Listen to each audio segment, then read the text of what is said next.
All right. Are we ready? Great. First, I'll introduce myself. I'm Chris Stubing. I'm one of the assistant city managers for the city. You kind of wonder why an ACM is up here leading some of this stuff. I'm not leading it. I'm just kind of opening the ceremony. I'm a licensed engineer, previously was city engineer for 10 plus years, so I know a lot about the drainage system within the city, so I appreciate everybody's taking their time and the attendance tonight. We always enjoy interfacing with the public and trying to get as much information for the city and for the LID as we move forward. I would like to acknowledge 3 of our council members. We have At-Large 2, Jennifer Lane. We have District 3, Stuart Jacobson, and District 4, Carol McCutcheon. So, again, thank you all for taking the time to attend this stuff. So we have Andre McDonald, president with Fort Bend LID 2, Brian Chaplin, who is one of the board members for LID 2. Any other? I don't think anybody else. Okay. And then from my staff, Jesse Lee, who's city engineer. Jorge Alba is one of our senior engineers. He's been leading a lot of our drainage side and everything else. So again, thank you all for coming tonight. We're going to walk through just some quick presentations. I know Mr. McDonald has a few words to say as well, and then kind of really give somebody some references of just the historical events that we've seen, not only Harvey, but of course the one a month ago with May 7th, and just some of the actions that have been taking place between the city and the levee district now. And also would like to get as much information as we can in as orderly fashion as we can of just any other areas that might have been impacted differently from the May 7th event that we might not have captured through a lot of our work and data collection sides, because it's important that we know that and that we can, as we look at other projects moving forward, that we're addressing those issues that need to be addressed. But a lot of the presentation piece will put those events in perspective of just kind of what Mother Nature was sending our way and stuff, which was pretty substantial. I'm going to let Andre jump in here and say a few words real quick. Thank you, Chris. And welcome, everybody. This is a wonderful turnout. We're glad to see that you all are here. Chris did steal some of my thunder in announcing our vice president of our district, Brian Chaplin, is here. So you have before you a full quorum of Fort Bend County Levee Improvement District number 2. We have tried very hard to have as much information provided to everybody as we could in these events that we've had recently. We've only had water get into people's houses, not garages, twice. One was Hurricane Harvey. This is one of our quarterly newsletters. I hope that you have taken the time to look through it or peruse it. And then we have this most recent one that details what we call the Mother's Day flood. Make whatever joke you want out of that. So many people have visited with us and expressed that they have lived here for X number of years and have never experienced this type of flooding. Well, guess what? There hasn't been this kind of flooding before. Our National Weather Service will show you how exactly that pairs up. So we have been engaged since Hurricane Harvey in building a brand new pump station that should alleviate most of the problems. You know, we live in Texas. We know the saying that there's never a horse that can't be rode, but there's never a rider that can't be throwed. There's always a bigger one coming sometime. But right now, we're taking the steps that we feel are necessary to protect you, our clients, from similar related events. So with that, I'm going to turn it over to Jorge, who is going to present for the city of Sugar Land, followed by Phil Martin from our staff. All right. Thank you very much. Thank you, Andre. Thank you, Chris. So, as Chris mentioned, my name is Jorge Alba. I'm a senior engineer with the engineering department here in the city. And Before I start getting into a lot of details, just want to do a brief kind of reminder for you. The way the drainage system works with the city of Sugar Land is kind of especially inside the levee areas, LID 2 is kind of a combined responsibility between the city and the LID. So the responsibility of the city is to collect that water right there in front of your houses, put it in the inlets, collect it to the stormwater system, and bring it as fast as possible into the LID channels or detention ponds so they can handle that water from there and move it to the pump station or to the outfall structure and pump it into the river or outfall into the river, depending on the situation. So on May 7, what we have here is a map, and I don't know, it's hard to read, but right over here is 59, and this over here is Highway 6. So this area here, which is Graywood, got impacted that day with 13 inches of rain in 6 hours.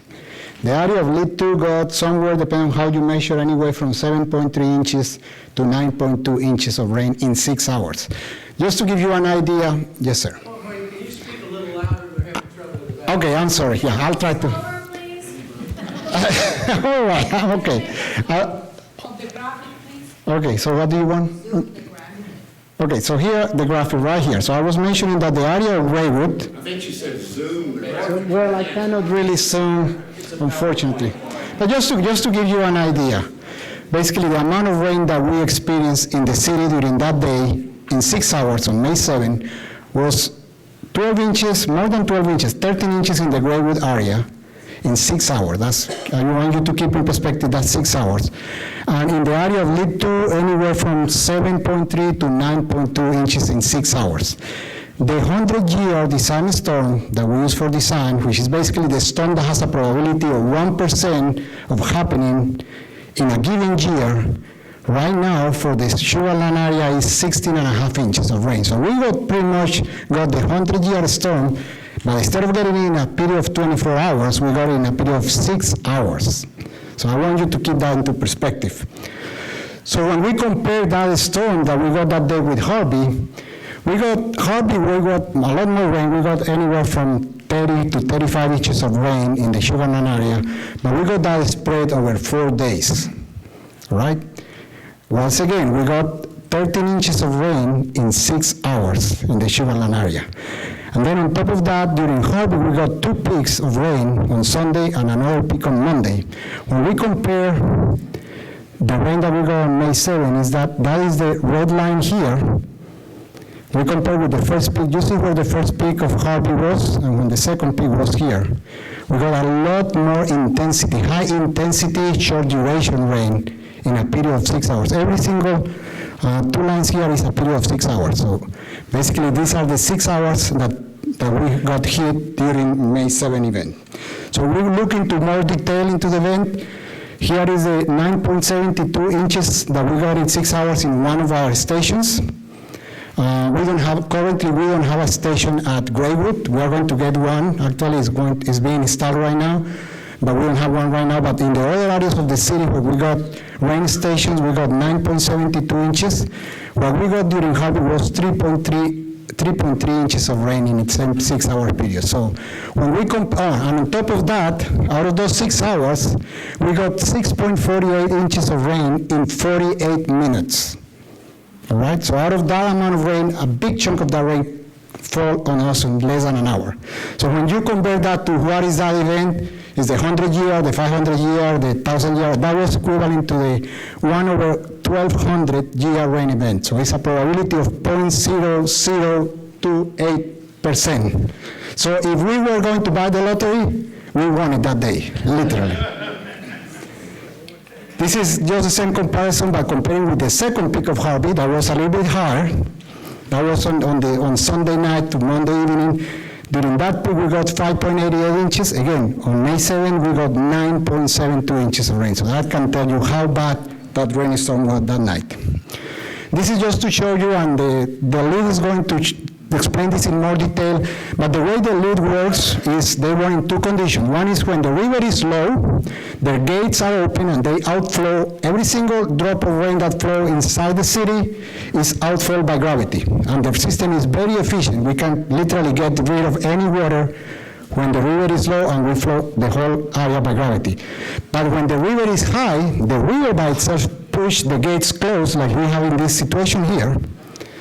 Okay, and then the lead and the city depends 100% on pumping the water by gravity. Well, during May 7, the lead has had the gates closed, the river closed the gates actually, for more than 2 or 3 days, I believe, because the river has been high for a long period of time.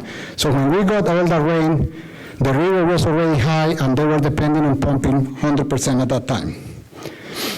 So that was kind of what happened that day. So I want to touch a little bit on what the city has been doing since Harvey.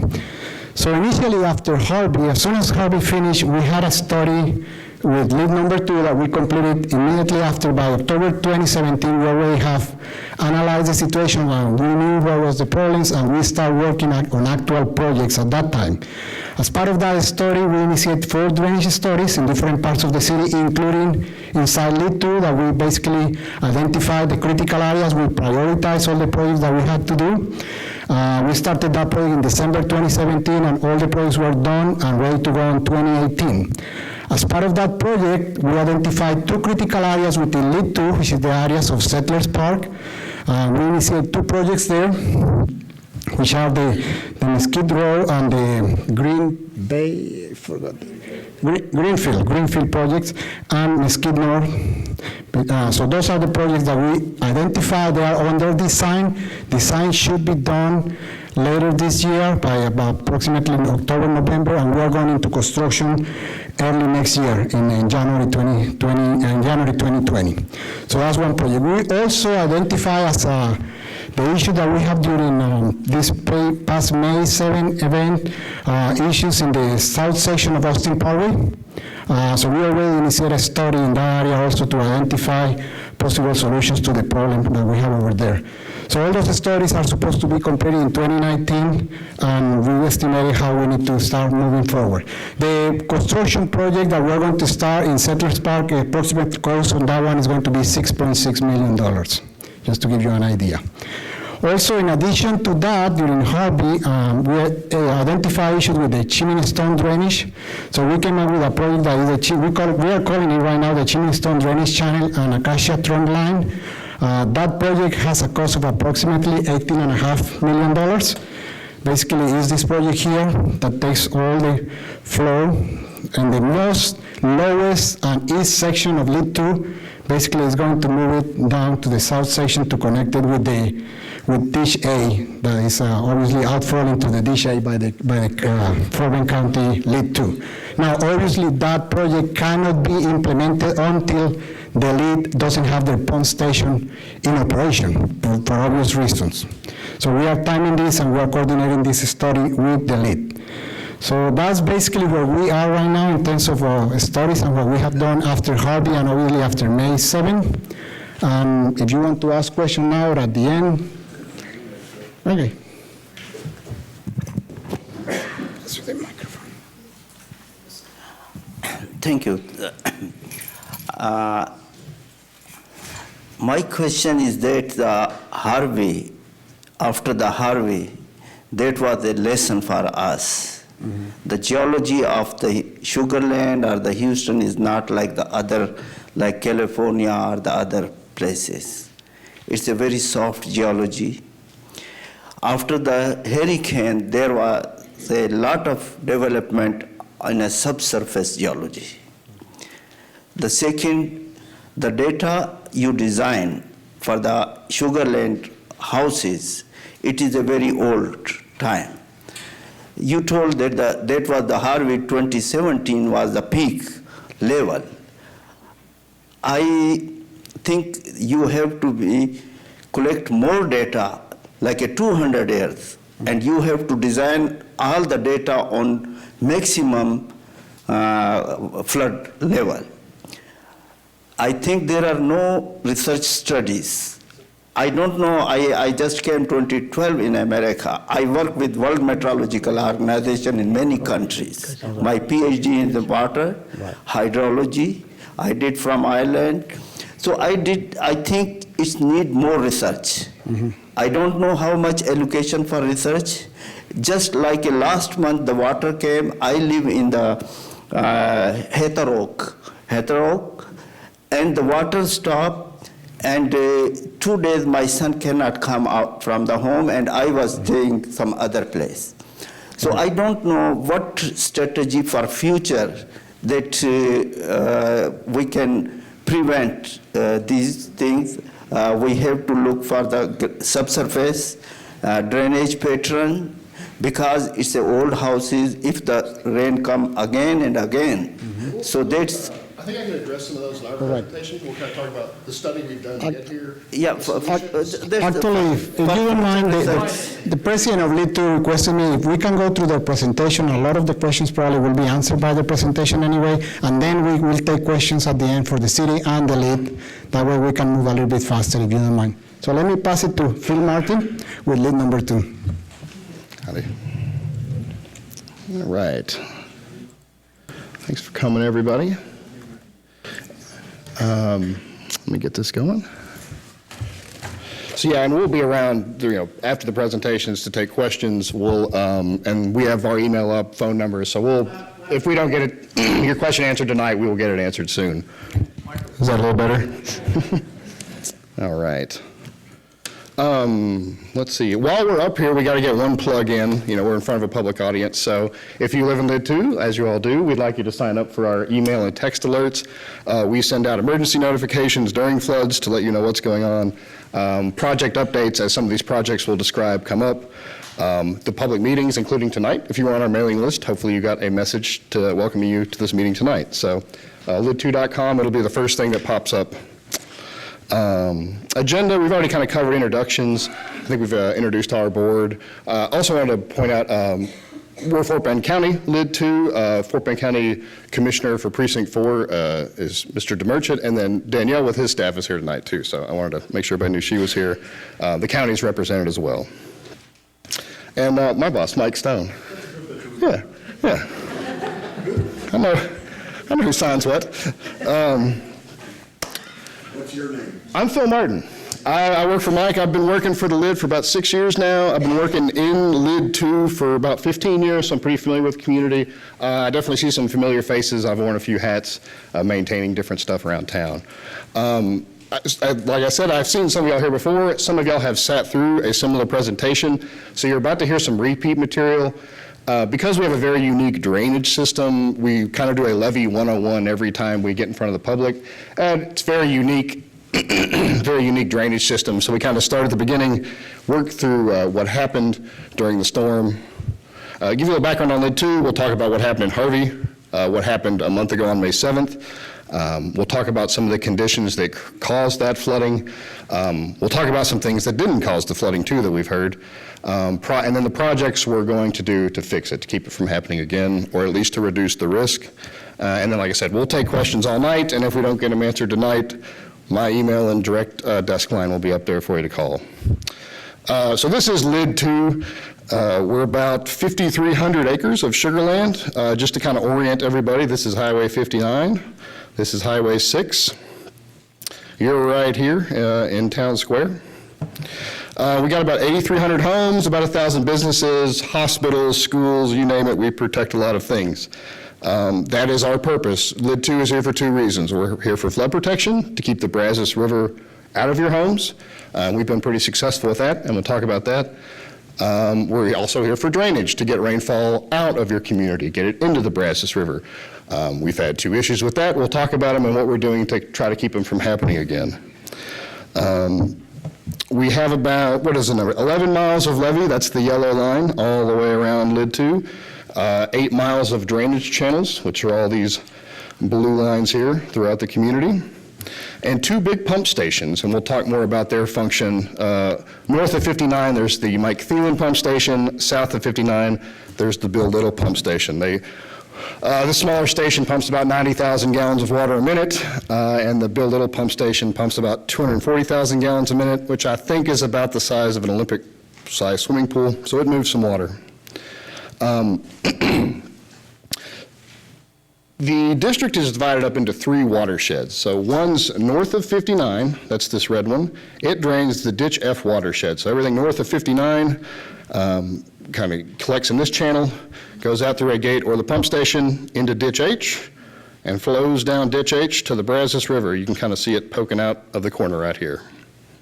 That's a couple hundred acre watershed. It's pretty high. There's a few projects we'll talk about, but it's most of what we'll talk about today is the Ditch A watershed. It is the majority of the district.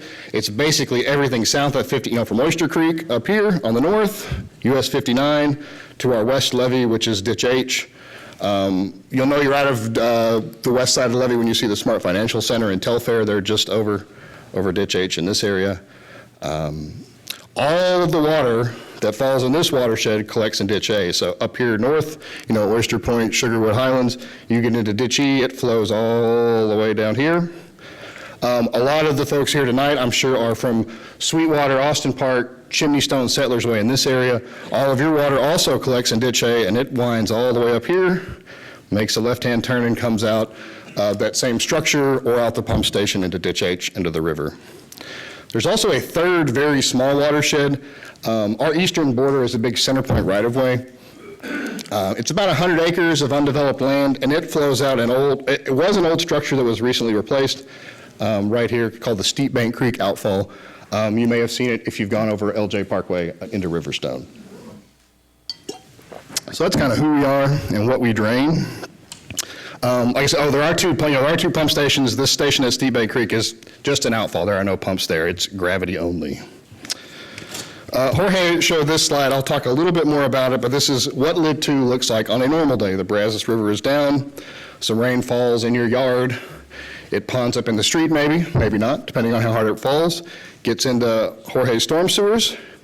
Those flow into LID 2 ditches, that whole system of blue lines you saw. Eventually makes it into Ditch H and out to the Brazos River. On a normal day, the pump stations are off. These floodgates are a flat gate. It's kind of a one-way gate, so it can only open out like this. So that water can just flow right out. One thing I want to point out, this is your levee protection. A question we get a lot is, people know the Brazos River gauge in Richmond. There's actually a link to it down here. That gives you a number. There's a number, a river gauge, a river stage. There's a lot of different names for it. That's not a true, you'll notice up here we say there's 80 feet in elevation or 62 feet Brazos River gauge. Those are two very different numbers, and we get a lot of questions about it. The 80 feet is normal elevation, 80 feet above sea level, basically. And the 62-foot river gauge is really the depth of the river, how much water there is out there. That's the top of our levee. That's as protected as you are from the Brazos, which is I don't even know the return frequency on that, but we're well protected from the Brazos. The toe of that river, the toe of the levee protects us. I think we've had water on the levee only a handful of times, Harvey and Memorial Day 2016, which we'll see in a minute. Just while we have everybody here, we're learning about levees. There is a delta between those, and it is not the same. You may think, hey, Phil, there's a math error. One of those is, 19 feet apart and one is 18 feet apart. That is accurate. There's some nuance to how the water moves that we don't want to get into today. Everybody will fall asleep, but those numbers change as the river goes up and down. Carol can educate you now. We've talked about it at length. And this is what it looks like during Harvey. So this was just under 2 years ago. These are kind of the record levels we've seen, both inside and outside the levee. Your levee got loaded with about 2 feet of water, which is about 55 river gauge in Richmond. Inside, we got to 66.4 feet. The downside is the lowest homes here are 65.8. So a little over 200 houses got water in it. When this happens, obviously that gate closes. So anytime water is higher in Ditch H than Ditch A, those gates will close. That can happen as low as a Brazos River gauge of 32. In Harvey, we had so much water inside the levee, the river was up to almost a stage of 50 before those gates closed. So it's a very variable thing. And I'll address a little bit more of that later. But this is if you hear us say coincidental event, this is a coincidence. We have a very high river, so we can't gravity drain, and we have rainfall that we have to pump out or store. Here's kind of the same picture, but what happened last May. Kind of a difference between the two. When Harvey started, the river was actually really far down. We'll get into that a little bit more in a minute, but most of it drained out on its own. On May 7th, the river was already up, the gates were closed, and so all 8 to 10 inches of rain that fell had to be stored or pumped out. But what's interesting though too is, if you notice, it didn't even get on the toe of the levee. You know, that whole flood, your levee wasn't loaded, there was no risk of Brazos River flooding, it was just this internal stuff. So that's the focus of most of our work right now. Y'all seen part of this slide from Jorge. This here is LID 2, so you can see our yellow and orange rainfall squares. Fortunately, we dodged this 12 and 13 inch rainfall. This is a screenshot of some other gauges. I'll talk about more in a minute too. It's a partnership with the city. This was very useful data. This is the measurements those gathered, and I'll show you how to find that data and how to, if you're curious during a storm, you can look at it as well.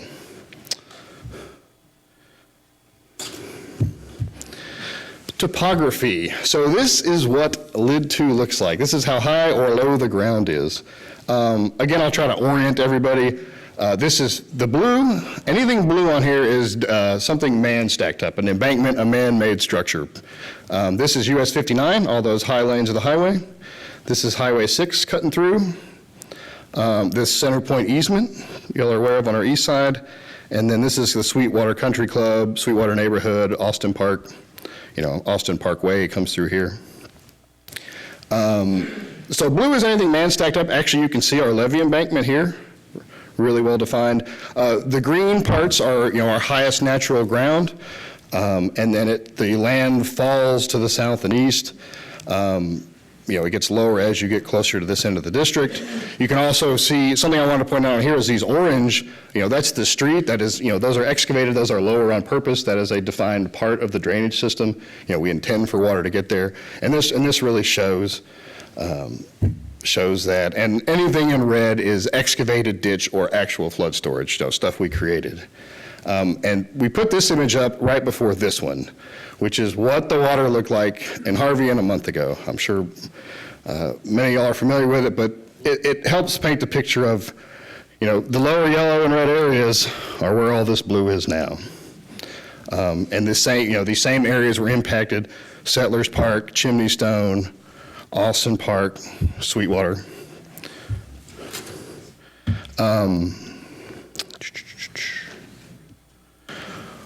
One point I think this drives home though is, we're in LID 2, we're kind of all in this same boat together. The flooding problem for the folks in Settlers Way and Chimneystone is the same as the flooding problem in Sweetwater. When water starts ponding, it's the same level everywhere. So these are a few shots. This is the country club. This Austin Park, that's First Colony Middle School. That's probably the best reference. Austin Parkway runs through here. But you can see that, right here, sorry. That's First Colony Middle School, some of the churches across the street. First Colony baseball fields are here. These are some Sweetwater sections. This is Austin Park. This is all the same water level. So when the gates are closed, we get hit with heavy rain, this water just fills up, and it's like a bathtub with the drain plugged. Gravity will make water find a constant level. And so it finds all these low areas and settles there.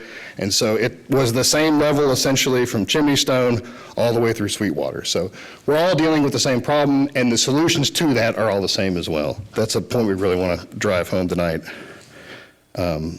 Here's kind of another view of that same area, just looking east. This is the Austin Park neighborhood. That's Austin Parkway going over our levee towards like the First Colony Aquatic Center. LJ Parkway, that's actually our outfall structure.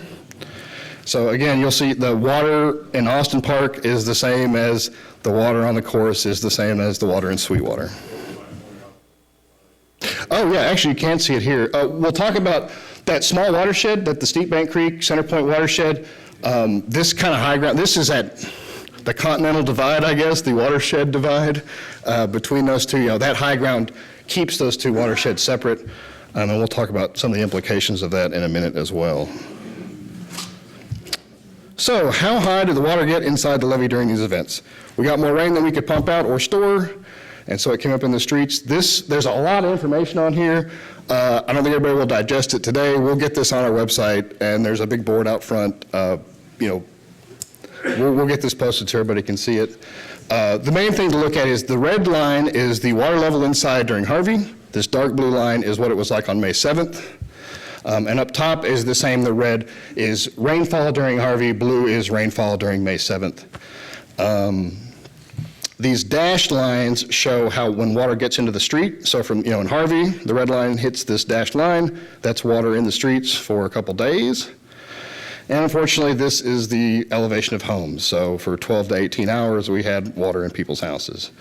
The upside is we'll talk about some projects we're doing to alleviate that. One of them is a large pump station. These dashed lines show what it would have looked like had we had this new pump station, to kind of give y'all an idea of what, the level of protection we're working towards.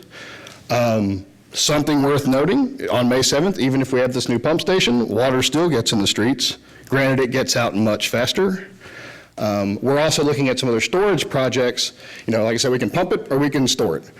Some storage will help knock the peak off of this graph too. Some other interesting kind of, how was this the same as Harvey? This was worse? Was it better? They were just different. So during Harvey, like I said, most of the rainfall actually flowed out. 22 of the 30 plus inches went out by gravity. And you can kind of see that here. Here's some heavy spikes of rain. The ditches come up, but the rain stops, and so the ditches go down. And we get hit again right here, fills up the ditches, and they go down. Only a few days in, with heavy rain here, heavy rain up College Station, Navasota, up that direction, the river finally starts coming up, and we lose gravity flow right here during Harvey, and then this couple inches of rain is what did us in. At that point, there's just not enough pumps to get it all out, and so it starts ponding, leveling out, and it just fills up the tub, and we got to wait for it to get out. Sorry, Bill, before you move, Yeah. when did you turn the pumps on? So it's at different levels. They've got to be, yeah. But it's a good, they come on at different levels, John, and that's also something we're addressing in the design of the new station. But you can turn on a small one when the ditch is, around here, but the big pumps physically can't run until you're up in this range, 59, 60 feet. There's no water at them, they won't work.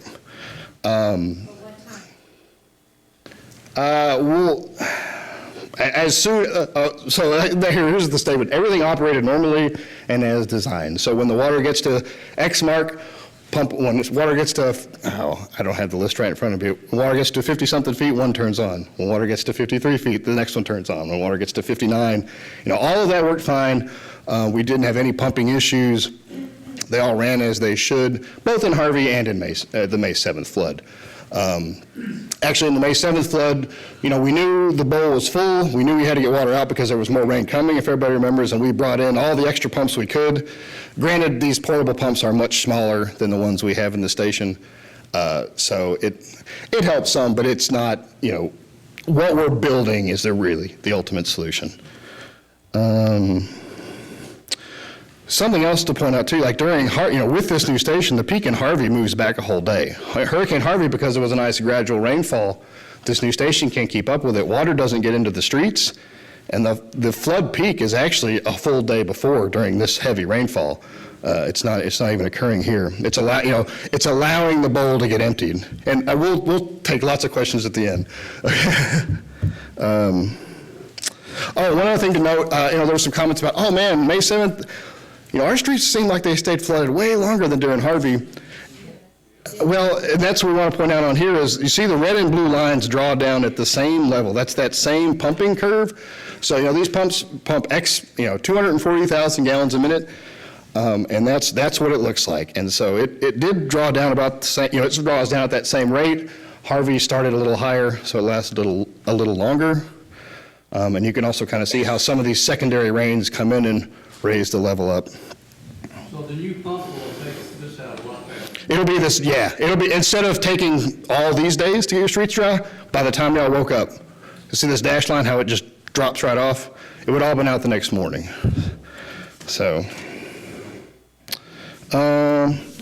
So that's what happened. So let's talk about what we're going to do about it. But before we jump into that, we wanted to talk about a few things we've heard that just aren't the way the system operates.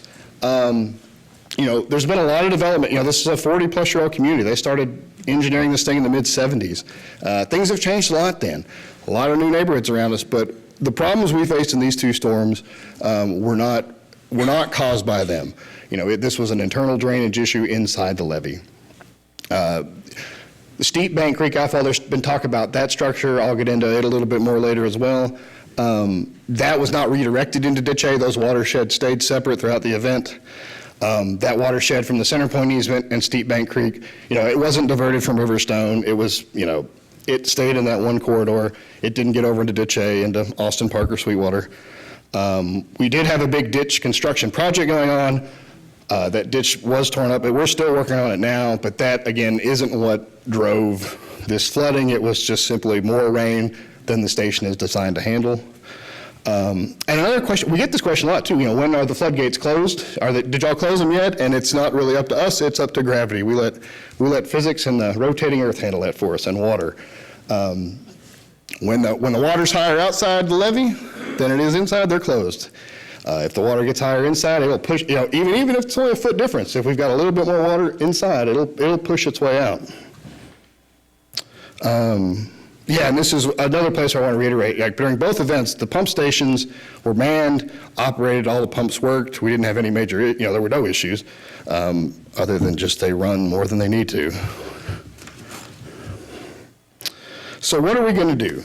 So that's what happened, what didn't happen, how are we going to fix this? Like Jorge mentioned, while there was still water in the streets, we started a partnership with the city of Sugar Land. We both engaged the same engineering firm, Freese & Nichols. We've both worked with them a lot, and so they got to work right away. And then within 2 months, we were back in front of a group about the same size over at St. Lawrence, talking about what happened in Harvey and what we're going to do to fix it. And that plan has kept moving, and we'll show some progress on it. We're not there yet. We've still got a few more years, but projects are already started, pumps are already being purchased, designs are being finished. But before you really got into that, you kind of had to, what are we going to design to? We got a problem, we got to fix it, we have to set a standard. Because a lot has changed since the mid-'70s. And there's a lot of new information we found out when we started really diving into this. The biggest change was we found out there were homes lower than we thought there were. When you develop an area like this, on that plat, you put a minimum of elevation. Don't build anything below, in our case, 65.5 feet. Well, 66.5 feet. We design our pooling water to stay at 12 inches below that. So the original design said don't build below this level. We'll keep our ponded water 12 inches from your foundation. What we found out in Harvey is there were a lot of homes that were much lower than we thought. Instead of being at 66.5, they were 65.8. So those folks only had minimal 4 inches of freeboard.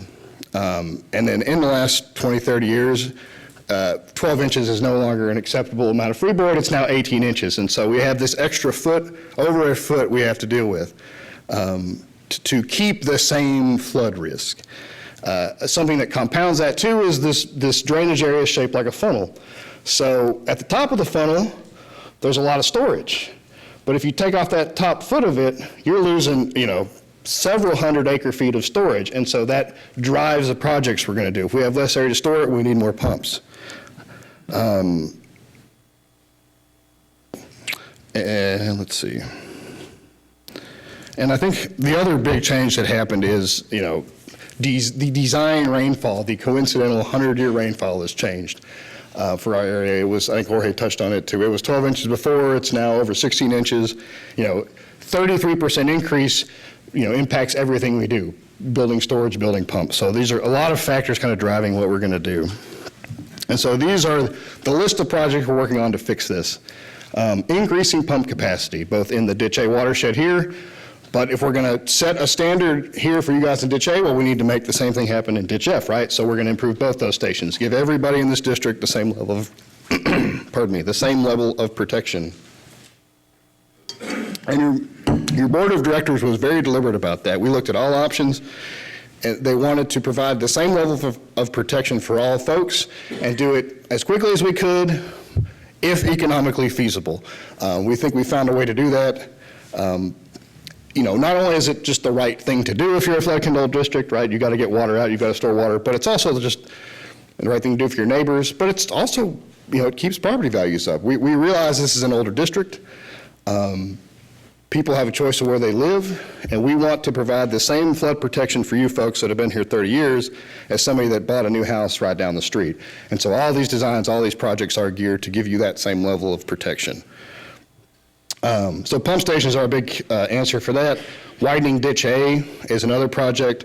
Additional offline storage outside of the channels. Those will require some partnership and will take a little bit longer to do. We've done some internal channel improvements that you've seen and that are ongoing, and some more information projects. Maybe not to help relieve flooding, but to let you know more about it when it's happening and to keep you engaged. So the big project is the third pump station. So that's got a budget of $45 million. It is a large improvement to what we have. Right now we're around 250,000 gallons a minute of pumping capacity in Ditch A. This will add about 1 million gallons. So that's a 400% increase.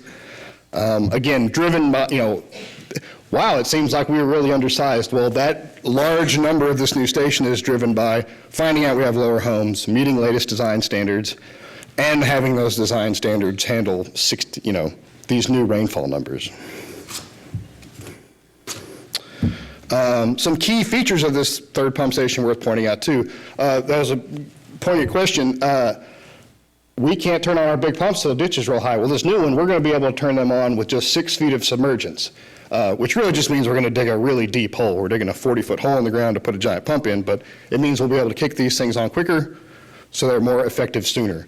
That lets us reclaim storage a lot faster as well. We're going to have natural gas generators that serve as backup power, and we're actually going to put in a recirculation system. One of the problems we found out is that it's really hard to test these things. So we're going to be able to run this thing often to make sure it works the day we need it. The day the next Harvey comes, all 7 giant pumps are ready to go. This is kind of an isometric view of what it looks like. Picture Ditch A here. Your levee, your west levee's right here, and there'll be some more photos in a minute, but water comes in here, goes through some bar screens. There's 7 large pumps, each with a 1,500 horsepower Hyundai motor. They're actually already on order right now. They're not something you just go pick up at the store. So those are getting manufactured. And then it shoots right out here underneath the levee, into Ditch H, and down to the Brazos River. Here's kind of an aerial view from above. This is the existing station. This is those big floodgates or flap gates where Ditch A hits Ditch H. Again, water comes in through the pumps and out the head box into the river. To construct this, y'all may know we even had to buy some homes there at the end of Oakland Drive. Just to build this site, we've got to relocate 2 different sets of utilities. So we're talking a major high voltage connection between 2 center point grids and then a bunch of local utilities. So this is kind of the first phase of work we'll see out there. Here's a few images of what it'll look like. It's about as you can see, it's not your normal cinder block or metal building. This is going, within feet of somebody's house. We want to make this blend in. Again, we understand the need to keep property values high. We don't want to put an eyesore at the end of the street. So, this is designed with red brick facade, standing seam metal roof, like we've been doing with all our facility renovations.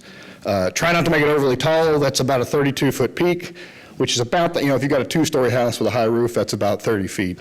So try to keep it looking normal. We're also going to add an admin and operations building at the end of the project.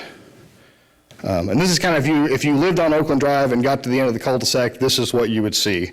So, again, have a nice, brick wall out front, iron fence, trees, landscaping, try to make it blend in as best we can. The preliminary engineering on that is done. We've purchased the property for it. The board actually awarded the pump contract back in April, so we're already working on the submittal and design and construction of those pumps. Actually, just today we got our 90% set of drawings, so we're Internally reviewing those, we're actually doing an expedited review. That's basically all we'll be doing for the next week. We're coming to see you guys next week to go through with the city, so we're all on the same page. You know, we're doing as streamlined of a design process as you can for such a big facility. We'll be getting demolition in July, so we're even chopping this. You'll see there's like 6 different contracts. All of that is done in the terms, with the goal of expediting this. Different folks build different parts, so we kind of chopped it up into pieces that best fit contractors. We need to get houses out of the way and utilities relocated. That's got to happen first, so we're going to go out and get that done while we're getting this last 10% of design complete. Here's another kind of basic schedule of the project. That shows it. I think the thing everybody here cares about, though, is when's it's going to be ready, and it's spring of 2021. Like I said, we already got the pumps ordered. We'll be bidding the actual construction in August, hopefully breaking ground, October. What am I saying here? Bid it in August, start work really September, October. But a big thing I wanted to point out is the blue part of this screen, the left side. We know it's an issue, but we've been working on it for 2 years, but it's going to be another 18 months to 2 years before it's complete.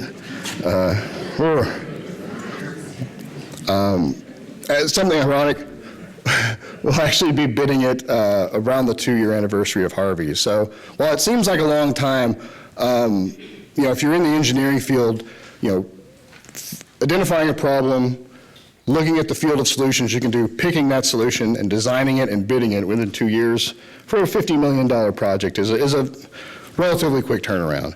And getting it online within 4 years is going to be, we're going to make it happen. It will be a quick turnaround, relatively. Other pump station, the Mike Thelen pump station, which is up north of 59, it has some 30-year-old pumps. They're kind of end of their useful life. We're going to replace those. And then we're also going to look to add some capacity there. They're in a better position and on higher ground, so we're moving quick on that one, but it's not the priority right now.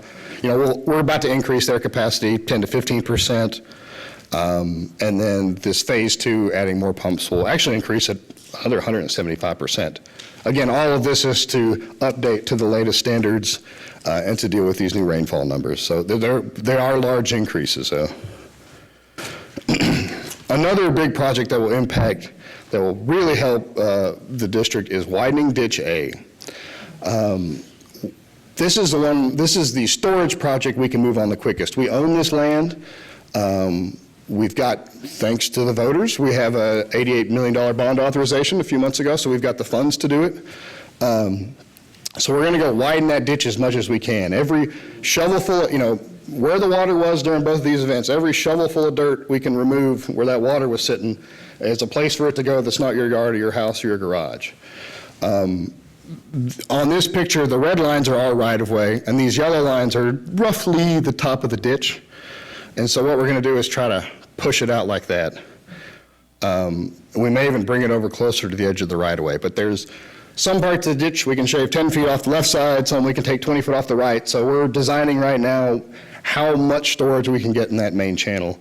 LGA is working on the engineering now. We're going to have something bid at the end of this year and start work on that in 2020. So that's probably the closest project that will make a big dent in this, in reducing flood risk. So what's the increased capacity that you think as ballpark percent? There's a number of acre feet somewhere, but I don't want to say the wrong number. But it's a couple hundred acre feet of storage if you take it all. But I don't know. I'll find that answer out and get it to you. Or when we're done, I can try to look it up on my phone. But it is several hundred acre feet of storage, though. Which an acre foot is take an acre of land and put a foot of water on it. That's what the. What they said was Settlers Way or Settlers Park project was going to go into Ditch A in 2019, and you're not going to start expanding it until 2020 for all that extra water. We're doing questions now. Sounds like you're making it work. That's we'll get to that one in a minute. There's a decent answer for that. On Ditch A, one other thing I wanted to point out, that we've had some questions. Hey, why don't you just lower Ditch A? That spirals into a lot of other issues. Can you dig it deeper? Yeah, but will it work? No. Ditch A is already very flat. The fact that it drains some days is, it is a very low grade. It would not be how you would draw it up now. But if you lower that any, then you've got to go rebuild that flap gate structure at the end. So you're dropping that. Well, when you drop that, then you're letting the Brazos River close your gate sooner. So you got to have more pumps to pump that out. And so it really spirals out of control. And so instead of making it deeper, the goal is to make it wider or find other areas to make, which is this project, doing offline or overbank storage. We've identified a site behind First Colony Middle School. This is a very early concept, but if anybody has friends on the ISD board, let me know, because we need to start getting friendly with them. It's some undeveloped land, and they have a track out there, but that's an area we can get another couple hundred acre feet of storage, dig an 8 or 9 foot hole, 10 acres in size. It's a hole that will stay dry during most rains. It's not like a normal detention pond in a new neighborhood. It would only be when ditch C, which is this channel here, gets up really high. There'll be a weir and it'll spill over in there. It's kind of, pardon me, like an emergency overflow. So I think 2 or 3 times in our history they would have been used. The 2 flood events we've talked about, and then maybe Memorial Day 15 might have engaged it, had it been in place at that time. The Sweetwater Country Club is the other big area of undeveloped land where we could take out more shovelfuls of dirt to get water into. This is another one that requires partnership and is more expensive, but it's an identified project that we have on our books that we're looking at. And we've started some very initial conversations with the club about it. It's actually something the city's worked on. The city has done similar projects for other areas, both with Sugar Creek and Riverbend. So it's a common solution to this problem, but it's one that takes more time and money, so this is a little further out. I put this up here. This is actually from the plat for those areas. Those, if you don't know, golf courses, while being beautiful, fun places to have fun and beautiful neighbors to have, they're also floodplain storage. So that was designed to take this extreme event stormwater runoff, as the plat would say. We're getting close to the end. I'm almost done. Ditch B, C, and E. Y'all have seen the Ditch C project going on, where it's a maintenance project that will help. It will help with some reducing flood risk. The main point is to hard surface that main channel. These ditches start shoaling and meandering, and water moves slower. There's less room for it to get out, and so we're coming back in and straightening up those channels, get the water to move quicker. Ditch C will be done hopefully in the next month. And then B&E will follow into 2020. If any of y'all live in Settlers Park, y'all have noticed that project has not gone as quickly as we had originally said. We had a really wet winter and a wet fall, and then our contractor, we had some really bad field conditions out there. You start a job thinking you're going to dig a foot deep hole, and you end up digging 4 and 5 foot deep holes.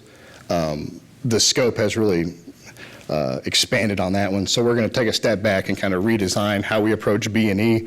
But that will be, that program will continue. It will complete our rehabilitation program, but that one will linger into 2020. Can you elaborate a bit more on this program? I'm not sure to understand what was the intent with that.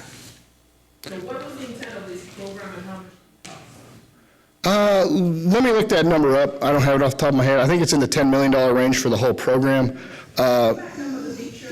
Yeah. So they're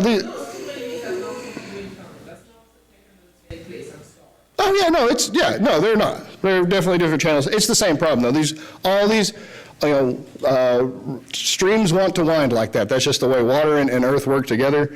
That's why we're adding in that hard lining though, to keep it as a straight channel. This meandering path takes much longer to drain. It's much harder to maintain. It makes mosquito ponding, any maintenance thing you can think of in your backyard worse. And so this is both to improve flood control, but also maintenance. So it had a dual purpose.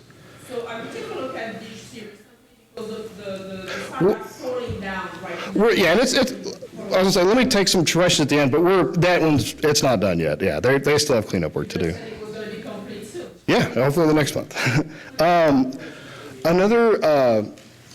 So those are kind of all the hard construction projects. There's a few kind of communication softer projects we've done.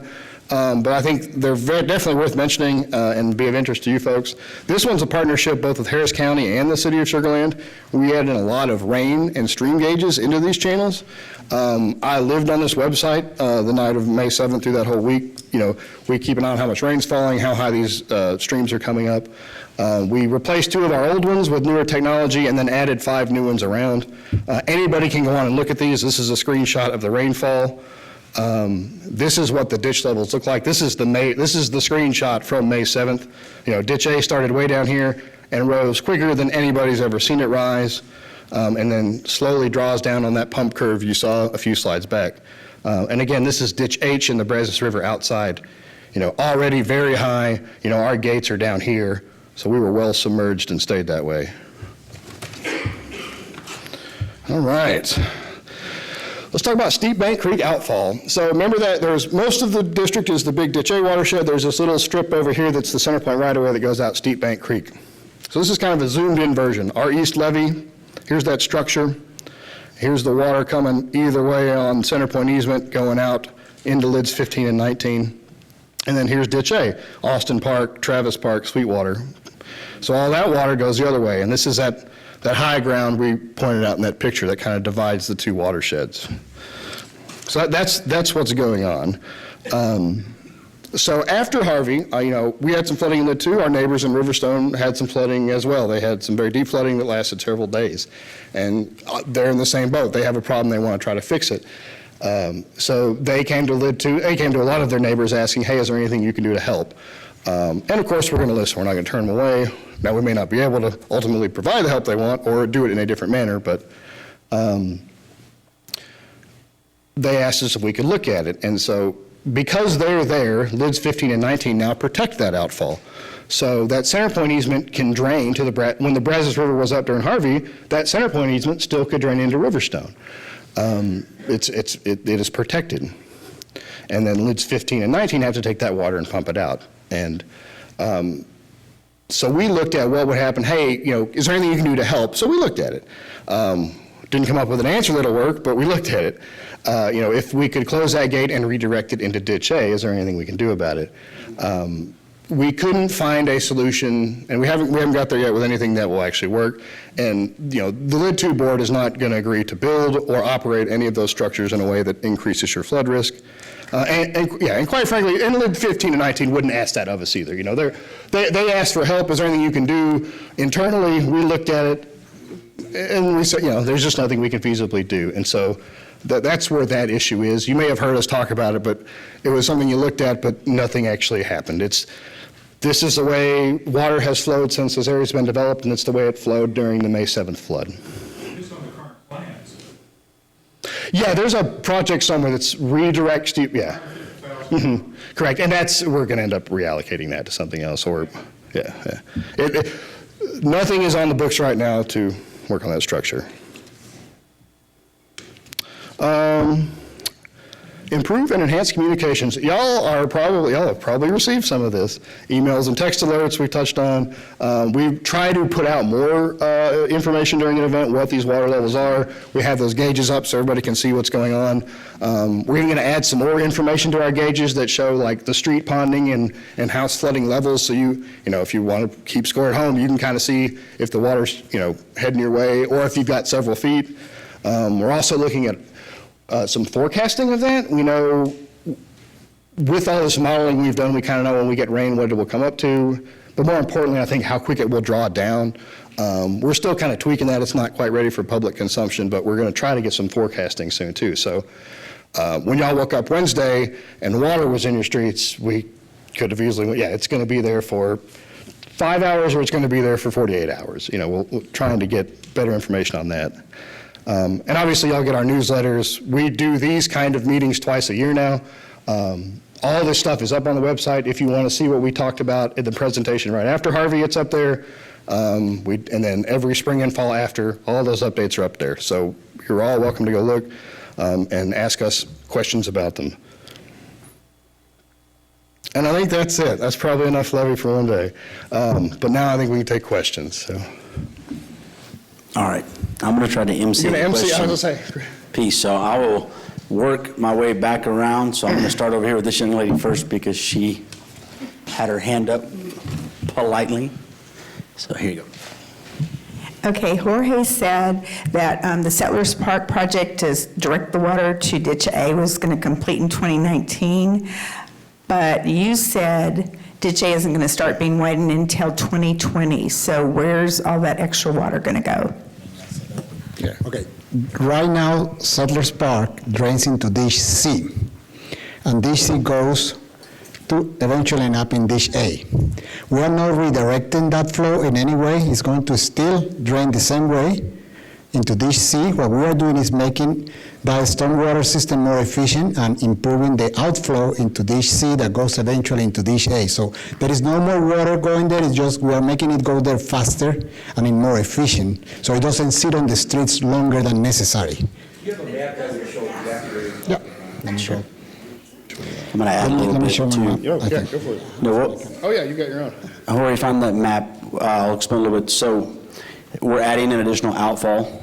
So, well, what it will do is decrease, pump down the water, or not pump down it, the water will drain. Right now, the city system is the streets, the inlets, the storm sewers to outfall to the ditch. What we have in events like May 7th is an extreme rainfall event, and we've been modeling these areas for years where even a 2 or 3 inch rain, we get some ponding water and stuff in the streets. As we start looking at that, it starts to, our projects typically are adding new outfalls, upsizing storm sewer pipes, upsizing inlets within the streets, doing some street construction. So all that drains better. So on your more common rain events, you don't have the issues. Even some of the projects we've done between Sugar Creek and Covington Woods and the Highlands and Lexington and everything else all went through Harvey with flying colors. We had identified those years before because of they were being impacted with more of the all the numbers come together. January of 2012, we had 5.5 inches in about 90 minutes. We identified some hot spots. We've done some projects. Then you get a Memorial Day 2015 event. We had several homes in the Highlands that took water on, nowhere else in the city, but that area because the water could not get into the system and into the lid ditches fast enough. That's the storage area. So we handle the conveyance of that water. That's what this project is doing. It is enhancing the conveyance from the streets and there into the ditches. It's all the same water, it's all the same storage area. It's not adding any water to it. It's just getting it out of the streets and into the storage, the ditches faster. So it gets it where it stores within the system like it's supposed to. It does not cause a negative impact. We've looked at that. We don't allow ourselves to cause a negative impact to anybody else. And that's usually what we get is, oh my God, you're gonna, no, we do not do that. That is against kind of our own rules. So we've looked at this through the modeling side to make sure that it accommodates those areas, and the series of the city projects that are still being discussed with the council now are continuing to build on all that in coordination with the LID's pump improvements as we start to really ramp up bigger projects in the out years. So if you look at this map, this is kind of the lower end of Settlers Park. So everything drains from east to west. This is Settlers Way right here, this blue line. Everything drains from east to west into Ditch C. Ditch C eventually goes into Ditch A. So the way the system is designed right now, the way it works is everything in Chimneystone, Austin Park, and Settlers Way drains from east to west toward Ditch H, I'm sorry, not Ditch H, Ditch C, and is eventually make it into the pump station, okay? So in drainage project, we have to first fix the downstream end, because if we start fixing upstream, we're going to get a dead block there that the water won't be able to flow. So we have to start at the most lowest end, which in this case is this section of Settlers Way, Settlers Park. So we are going to start moving from the downstream and start fixing as we go all the way upstream until we are able to reach all the way to Chimneystone, which is at the most further end of the drainage system. And that's one of the reasons also that the area is severely impacted during the storms like this, because they have to drain all the way across Settlers Park, Settlers Way, all the way into Settlers Park, all the way to the lead to ditch.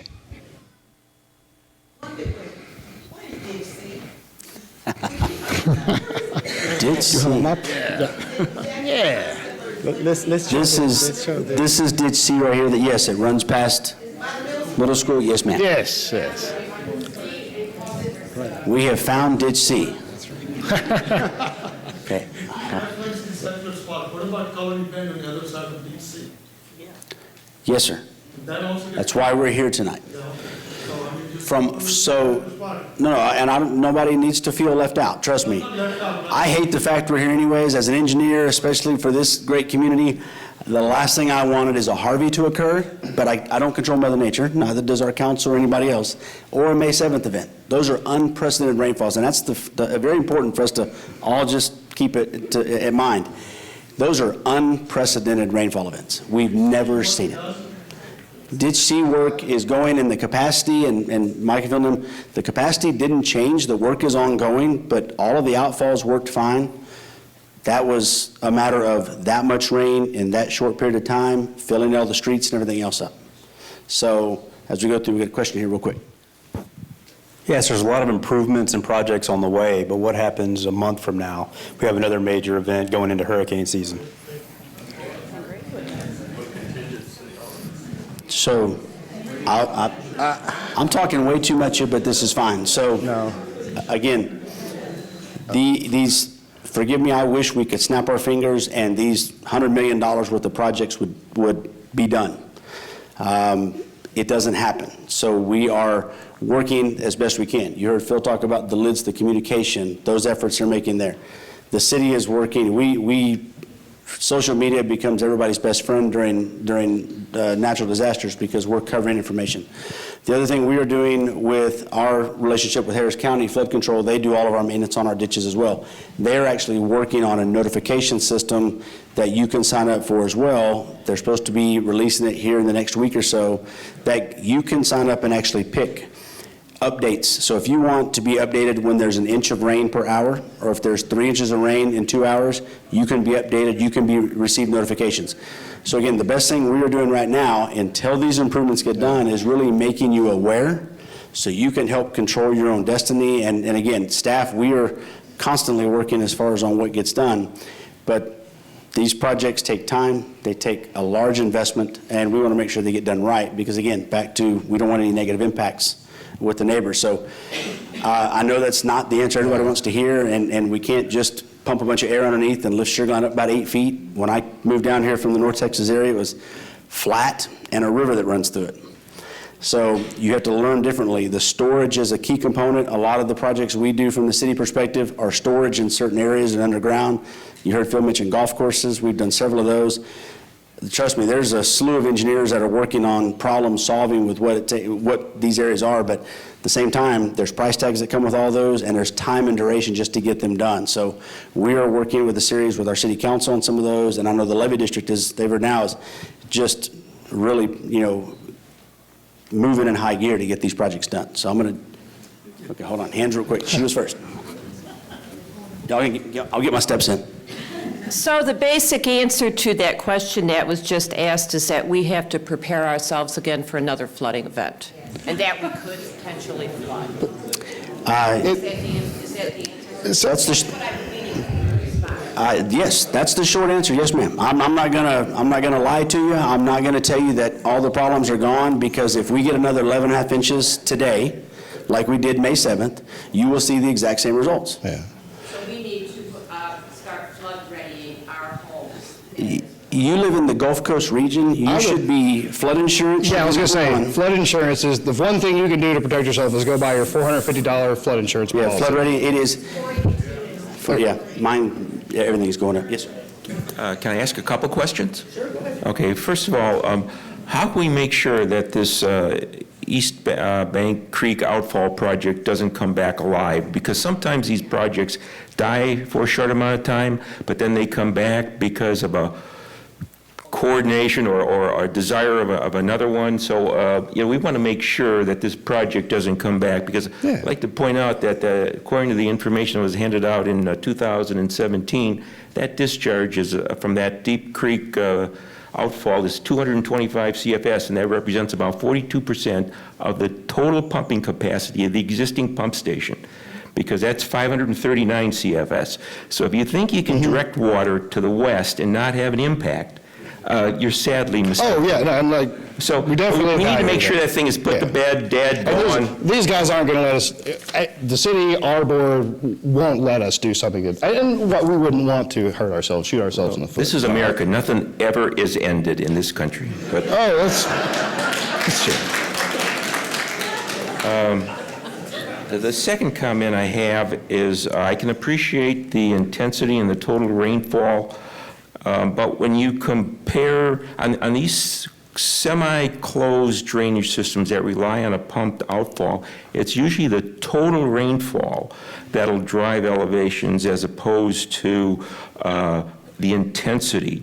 So it would seem, and so that the results of the May meeting, the flooding that we had in the during the May storm as a result of the this past storm, were surprisingly high and for a long duration. So, I mean, we're talking about 35 inches during Harvey and 13 inches at the very most during this May 7th meeting.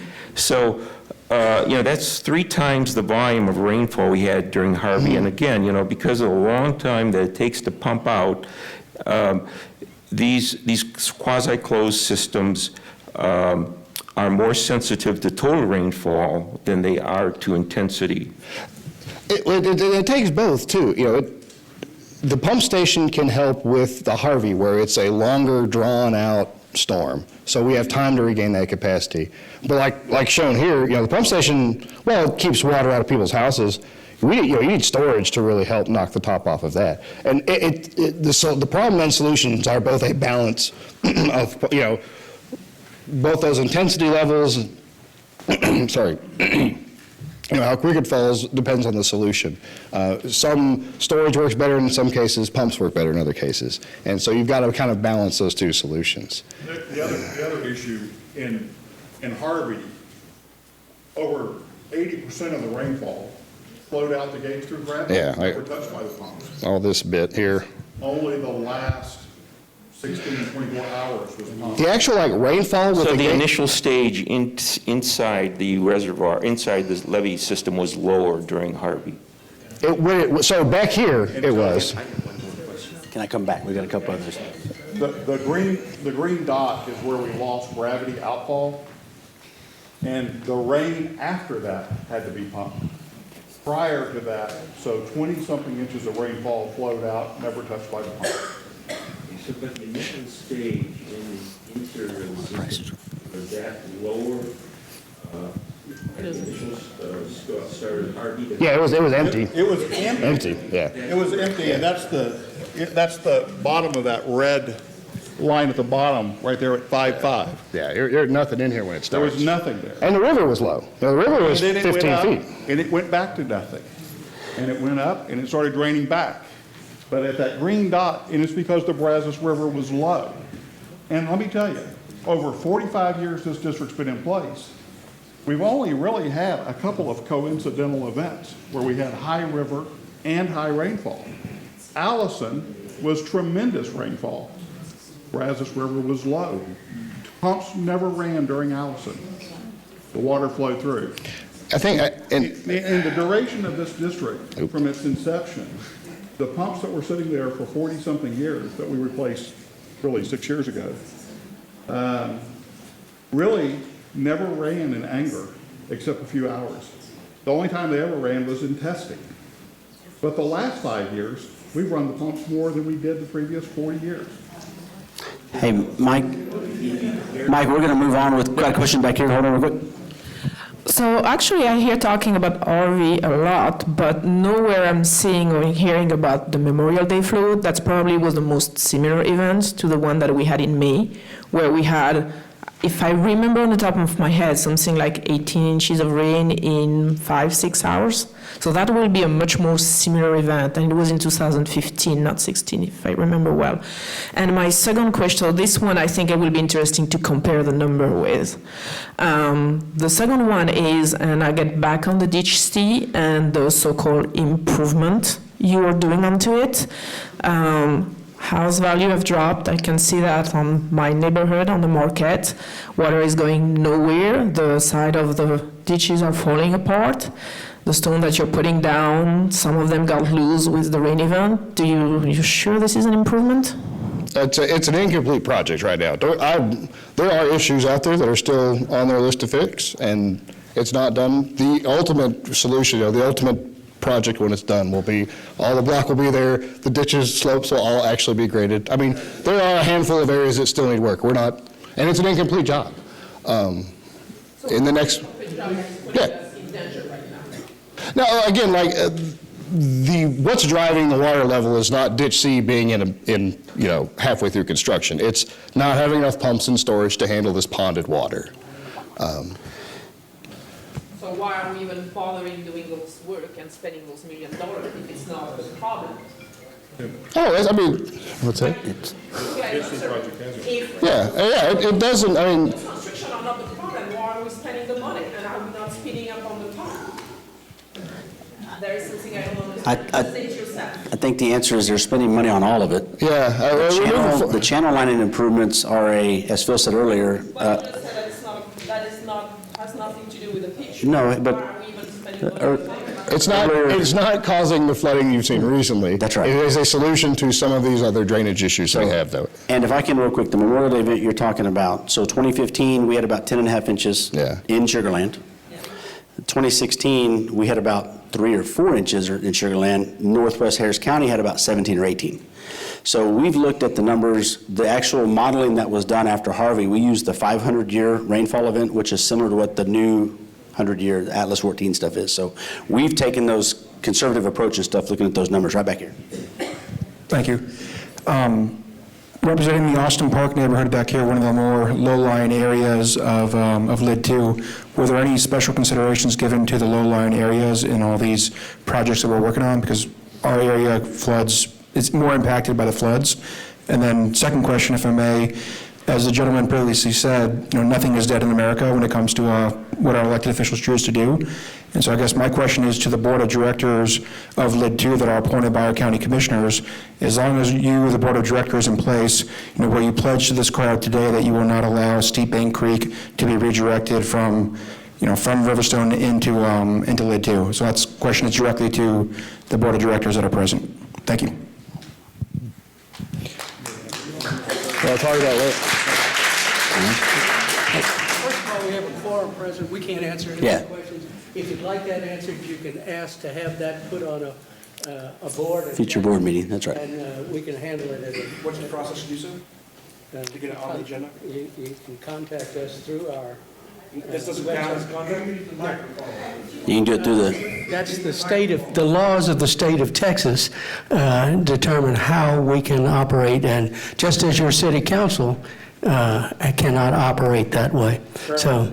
But, like I said in the presentation, the board and even our neighbors, no, we are not going to do something that harms ourselves, and nor are our neighbors asking us to. The folks in Riverstone are not, they did not say, hey, take our water and deal with it. They're not going to do that either. Yes. Did you answer the first question? Yeah. First question, Austin Park. That's a Jorge question. Yeah, and that's what the city actually, that's the studies we did in all over LID and the rest of the city actually. We did this drainage studies, we identified the biggest priorities and the biggest problem according to our drainage master plan.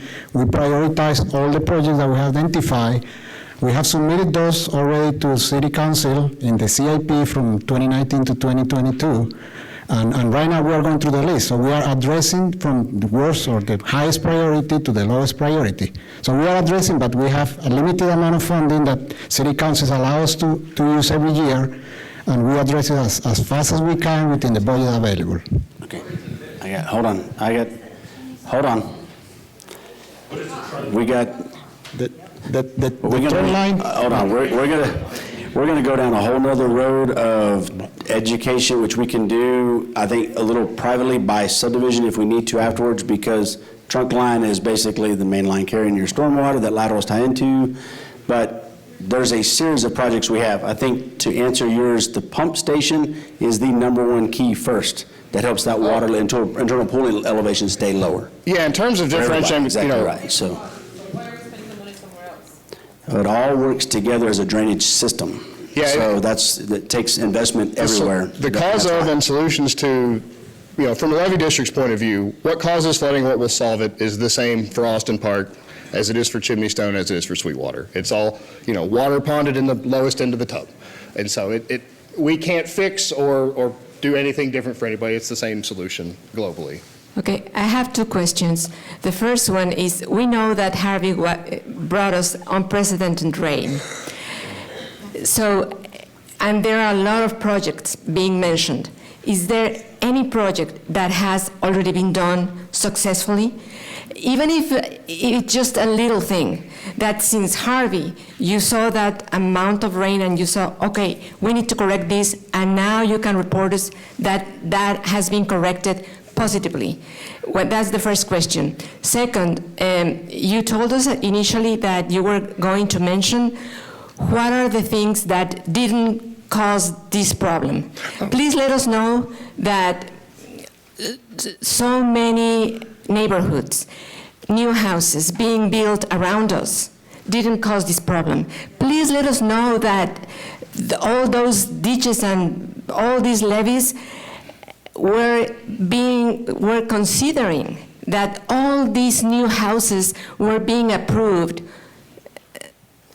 Yeah, so the first question about what we've done is, the first thing you got to do is identify the problem and figure out solutions, and that's this whole left side of the graph. We hit the graph. We were working before the water was out of the streets to get to those. Are any of those projects completely finished? No, not yet. Some of the communication ones and the flood gauges and the softer side are, but hard improvements other than the 95% of ditch C that's rectified. No, this is our progress since then. Let me say one thing though about development. Within LID 2, there's been very little development in the last 15 years within the district because it was developed and virtually complete. The reason that we can't find a place to dig an additional detention pond is because there's a house or a building on here. If you look at the aerials, there's no green space to go dig. The development you're seeing is not within this district. It's adjacent to us, but it's not within this district. So that doesn't cause an issue for us. But the issue that we have is, for the last 15 plus years, this place is built out. There's no place for us to go dig a pond. And that's why we're having such difficulty finding a place for additional storage. And back to your question, and people worried about an event coming. I'm going to go back. For 40-something years, this district operated just fine because you have to have two things to cause flooding in here. You have to have the high river and a rain event. And actually, when you look at the probability of that, it's really low. But when it happens, it's really bad. So the pump station is the answer. And when you're talking about these kinds of pumps, just to manufacture these pumps takes about a year. So that's why they're already on order. There's not a lot of things you can do in an interim solution for pumping. The gate structure works fine when the river's down. We need more pump capacity. We need more detention. More detention is going to mean we're going to have to go lower the golf course. We're going to have to dig up athletic fields at schools. And if you think that y'all are a fun group to have, wait till you go to a middle school, y'all are going to dig a hole where their play field is 10 foot deep and put a soccer field at the bottom of that. Or go to the country club and tell them you're going to lower the golf course 5 feet. And it's going to be out of service for a year. That's a fun group to go talk to. But the real answer is building a pump station. This pump station we're building is enormous. It's enormous. When you go down on the Gulf Coast to some place like Texas City, where they're protecting from hurricane surge flow, this pump station will be larger than those that they use there. This is an enormous pump station. All right, Mike, we're going to move on real quick. That's my question. Thank you so much for keeping water out of my home in Austin Park to within 10 inches during the floods. I'm sorry for the people that did get water in their homes. My question is this: from now forward, I notice that you have all these irons in the fire. You're going to replace some existing pumps with higher capacity pumps. I heard that right? Correct. And we're going to be we're 2 years away at best if there are no delays or no problems with the suppliers and vendors, to get the whole new, brand new Humaga mother of all pump stations in operation, correct? Yeah, it's the model. While we're waiting those 2 years, and I see you're changing these other pumps, will we have any periods during this next 2 years of any degradation or diminished capacity of you pumping out lid 2, barring that we have some more events like we've just had, you know, No, and that's the reason we're building an entirely new pump station rather than trying to rehab the existing one, is you would have to take the existing one out of service. We can't do that. But you said you are redoing some of the existing pumps. So at pump station F, Right. we are going to replace some older pumps with higher capacity. But those pumps are such a different size, they're really a 2-day replacement. Okay, that's kind of what I was getting at. We're not going to have any windows where, okay, we have the rain event, you're in the midst of changing pumps, and you won't be able to pump what you did in Harvey and... And even then, when we look at that, we don't even have to look at the rain forecast, we look at the river forecast. Okay. If the river is Thank you. down, we won't need a pump. It's a good time to change a pump. Jump up here, she's been patient. Thank you very much for the nice presentation. But again, we are not the island. We need to work with other Harris County, Overbank County, Matagorda County, all of them. If we are going to have the similar presentation, what happened that they are doing in their programs, because we are not alone. And the other part is, what is the landscaping sustainability program that we are going to figure out how we can have a better lands, because the weather changed.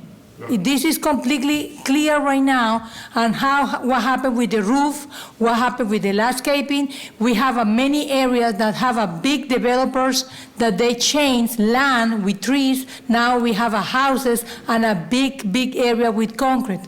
Parking spaces, and the other part is, are we going to use a pervious concrete? We are going to use a different type of concrete that we are going to have a high porosity that the water is going to run? With all due respect, you're wrong. Lid 2 is fine limit. The water in lid 2 that rains in lid 2 comes out. Water doesn't come in from any other place. If it falls in lid 2, we have to get it out. Either through that gate structure, we are, in fact, not. I will take one question. All those that other things are Chris's problem. So you mentioned sustainability and everything else. So the city does have low impact development standards. It is the developer's choice. We have not chosen to make them mandatory. But offsetting the growth that you've seen in the city is the detention ponds, the design of the city's drainage infrastructure. I will go back on it. During Harvey, yes, we had homes impacted. You want to talk about Harris County? You want to talk about how many homes were impacted that weren't in floodplain? I tell the Harris County guys, stay out of Sugar Land. I don't want them here. I don't want that approach. I don't want that design standard. I prefer not to have that initiative down here. We've been working with Fort Bend County and everybody in the lower basin of the Brazos River to study the river, to look at the erosion, to look at the conditions. We have a better model on the river. We have better forecasting on the river now. The state just authorized Senate Bills 7 and 8, which look at building a watershed type approach and a coalition. I started asking that question 5 years ago. How do we get a better forecasting model? How do we get better involved in the Brazos River? We're just Little Sugar Land. We're 120,000 people. The lower basin of the Brazos River is 10,000 square miles, and it's all uncontrolled. There are no reservoirs downstream of Lake Whitney and Lake Levon and Summerfield and all those there. It all drains free flow through Sugar Land. So those are initiatives we are taking. The city council supported us in that effort. The mayor and myself spend a number of hours at meetings talking about those issues of how do we look at sustainability on the river that we have no control over. We were worried about development standards upstream in the river because you mentioned people encroaching in floodplains, people building more levee districts in floodplains. That scares the bejeebers out of me. I know enough about riverine hydraulics to be scary, but I know one thing: when you take away conveyance area, that water's got to go somewhere. So we are pushing back against that. The state has pushed back. The state has identified the Texas Flood Plan that's to be developed by the Texas Water Development Board, which will take issues just like that and create coalitions to look at mutual design standards that can be deployed in certain areas, because Texas is only receiving people. We're not getting rid of any. They're leaving the West Coast and they're leaving the East Coast and they're coming here for some reason. Don't ask me why. I guess it's because we got cheap land and a lot of it. But we're seeing more of it, so we do have to plan, and I think the state's really identified that because of Harvey and the amount of damages that were incurred. So I'm going to pass. Thank you for putting on this presentation. Appreciate the outreach, and I'm also encouraged to hear you say that you're probably not going to be closing this Deep Bank Creek outfall. I have one other related question to that. At the same time that you're going to indicate you're probably not going to close it, can you also commit that we're not going to pay for LID 1519's pump station improvement? And here's the reason why. The reason we looked at it to begin with was the county came to us and asked us to look at it because LID 15 and LID 19 had such a severe issue during Harvey. They asked us to look at that. And somebody correctly pointed out that this board is appointed by Commissioner's Court.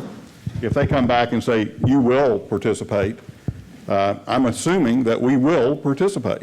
But we were trying to figure out a way if there was any option other than having to participate with them.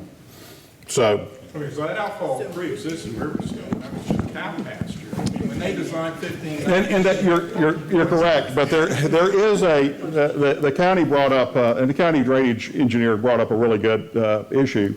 Because their levee was there during Harvey, had that district not been there, the water would have been against our levee and our flat gate would have been closed. So if we benefited by flowing into them when, if not for them, the river would have been against our levee, our flat gate would have been closed, and we would have not drained that way. And that water may have spilled over into Ditch A anyway. And so we looked at that. I had a hard time swallowing that one, but I looked at it, and by God, sometimes math actually does work out just right. In the right circumstances, it could have spilled back over. Now, we're going to resist that.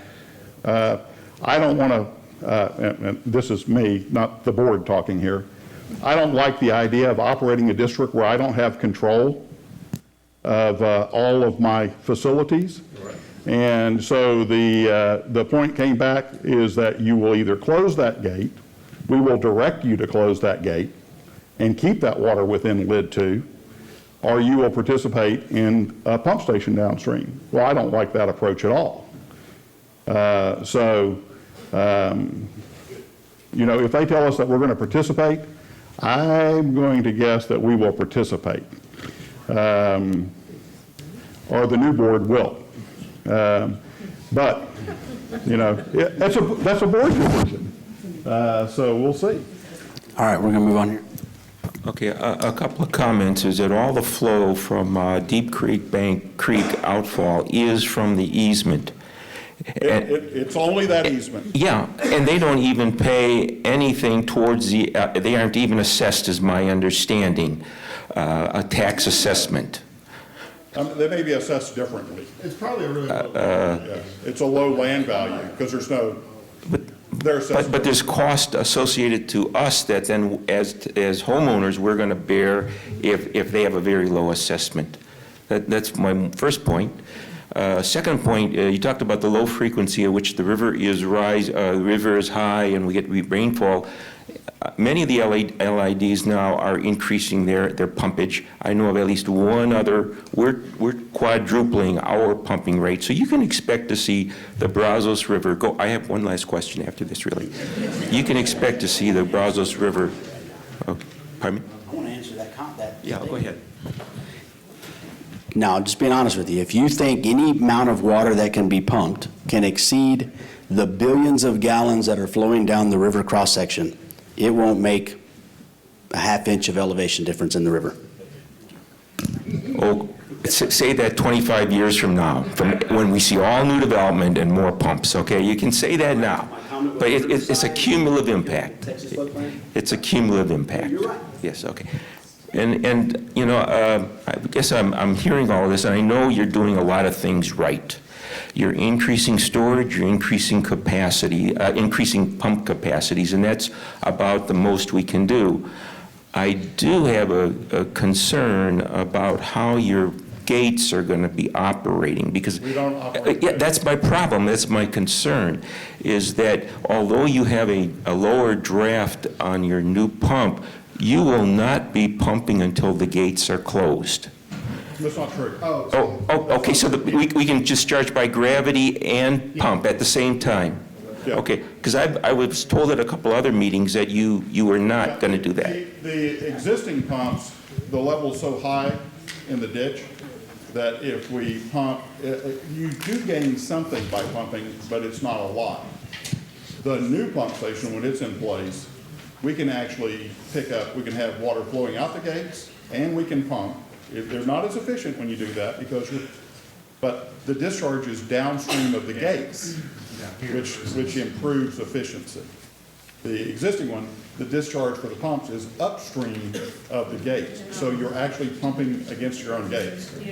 Here it'll be different. So we will be able to discharge by the gates, and we'll be able to pump. And the new pump station, when all pumping is in place, we will have more than 50% of what can flow through by gravity, we can do by pump. During a really big event where you're flowing out by gravity, we can pump and we can pick up another, 25, 30% of what would flow through the gates maybe. We're going to have to check that one out once we have an event, but it will work. I'm not as assured of that as some of the mathematicians that have done the stuff. I need to see that one for myself. All right, Mike, we got a question over here. Actually, two questions, please. Okay. First question was, thank you. So I think last year we were told about the big pump that was coming in, and the target date at that was 2020. So I said, okay, I just need to wait a little bit longer and cross my fingers, and it'll come in 2020. The new target date is 2021. I just wondered how certain is that date, or I know it can move a little, but is it going to move to 2022 now? We've already signed the contract for the pumps. We've already bought all the property. We will be signing the contract on emergency power in the next couple of weeks. We're clicking these contracts off left and right now. So we're probably about 60 to 90 days behind where we hope to be when we kind of made this pitch in November of 2017. Since then, we hadn't even selected a designer at that time. We're about 90 days behind that schedule right now. Okay. Yeah, from that original schedule 2 years ago. The second question has to do with the auxiliary pumps that were brought in to help our little bitty pump.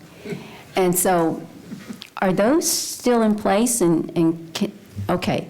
So I was wondering if they could, it might help us at least a little bit of peace of mind, just in case of another event. And let me tell you about auxiliary pumps. We brought those auxiliary pumps in because we had water. This was after the event we brought them in, actually, because we thought we were going to get more rain later that week. If you'll recall, on May 6th, before the May 7th rain event, the weatherman said, we're going to have some showers this week, but about Thursday, Friday, we could see some real serious rain. And then Tuesday, we get hammered. But we're still in the back of our mind thinking, we have a big rain coming Thursday, Friday. So we went and got these auxiliary pumps, which are rather expensive. The point I'm going to make is anything that you can load up on a truck and drop off and put together and run that afternoon doesn't move any water compared to what we're trying to do. All of those pumps combined, and we had 5 of them lined up out there, and it took a lot of money and a lot of manpower to put them up, effectively pump less than 5% of what one of these pumps will pump. All of them combined. It's a lot of manpower, it's a lot of money, they move very little water. I don't care, I shouldn't say that, but we don't care about burning the money, but one of the most critical resources anytime we have a flood event is manpower, manning the pump station. Manpower of skilled folks to run the pump station is the most critical resource. And taking them away from their primary job to go do something that is proving not to be very effective is putting everybody at risk. I'm just being honest with you. And a lot of districts go out and put a lot of auxiliary pumps out. They do it every time it rains. But it's really, for a district like us, where we have 5,000 acres we're trying to drain, if you have a little bitty district, a few hundred acres, it might make a difference where your pump station is 60,000 gallons. But we have a 250,000 gallon per minute pump station, and these really, all 5 of them, each one of them added 1%. All right, we're going to move on to this question over here. I'm wondering if you would speak a little bit more specifically to the widening of Ditch A, and specifically to the east end of Ditch A near Sweetwater. And is it functioning the way that you want it to function now? Because it overtops quickly. It does, and on that south side by the course, it's intended to. That bank, you know, the Austin Park bank is higher, the Sweetwater side is lower, and it's that way on purpose so that overbank storage so it can spill out. But if I can, Yeah. the flow of water when it overtops Ditch A on that southeast end does not flow as your map indicates. Oh, yeah, that's, the lines on that were to show kind of the normal drainage pattern. You're right, when it spills out, it's coming into the course. Because it doesn't flow that way Yeah, this is, during a rain event. yeah, this one. If you had, okay, so it flows this way during a normal rain event. What you're describing is this ponding overflowing event. Yeah, you're right. These arrows all point this way. They come, When the east end of yeah, Ditch A no, overtops, yeah, the water it goes. doesn't flow this way. Yeah, you're correct. That is accurate when we don't have enough pump to keep up with the rain, it goes the other way. Which is what we're concerned about. Yeah, that is the way it's supposed to go. When you get that much rain, it's supposed to come back that way and fill in. Going to the course keeps it out of your yard and your home, hopefully. Unfortunately not. But the golf course, the water is supposed to go back over the golf course to be stored, and it will eventually get back in Ditch A as the water falls. But the way the golf course is shaped and sloped, it runs a little different, but it all gets back into A eventually. And the answer is, yes, it's functioning. The widening is 2 things about widening up on that end. We're trying to widen not to improve the characteristics of flow. We're trying to widen for additional storage. We already own the land, so we can go dig it up. So we can get more storage, quote unquote, inline storage through Ditch A. The very far end of it, though, has a lot of growth and stuff in it. It's one of those channels that, like Phil showed, of the channel that's not, is meandering and it's got all kinds of brush growing in it. So we'd like to get up there. Before our first phase of channel restoration, those trees went down to the flow line. So even just that first phase at least cleared that slope, to get some junk out of the way. Now we're going to clear it back and dig it deeper. Okay. So the widening of Ditch A is the entirety of Ditch A? Mostly. There may be a few spots where we can't, but there are a few places where it's already as wide as it can be. But anywhere we can dig out extra dirt. I don't think. Is any of that space south of where Ditch C flows into A? Or Definitely. Yeah, all along it. It's funny, it kind of goes back and forth, but we'll take like south side here, we'll jump to this side here. I think we'll jump back. Ditch A is our cheapest option to get storage. Or no, it's the other way. Then why are you not doing it now? Well, we're going to go to the edge of our right-of-way everywhere. And then it's the country club, so the only thing we can do is buy more houses. Where are you going to start widening? Where are you going to start? Why? With the pointer? Where and when? Where are you going to start widening? Start. So you're not going to go any, so Ditch A starts there, but there's still drainage coming in there. Are you going to go further back this way with Ditch A? Towards Commonwealth. No, towards the utilities, towards Commonwealth Boulevard. Yeah, towards Commonwealth so that's country Boulevard. club property, so that would that would fall in that country club overbank storage. Right there. Yeah, it would. That box culvert comes out basically at our property line, so anything past that, we would have to deal with the country club. is where the ditch Yeah. starts. Well, we're looking at it, but we don't own that. We can get on our land and dig it quickly, that we have to buy or whatever. Why are you not doing it now then? We have to wait for the pumps. Why can you not do some of this ditch stuff to at least tell us 5% is done? It's those lousy engineers don't work fast enough. We'll get another ditch digger. I beat them as hard as I can, but they just. We've been a year into this. Well, let me funding, explain something though. The primary issue is pump capacity.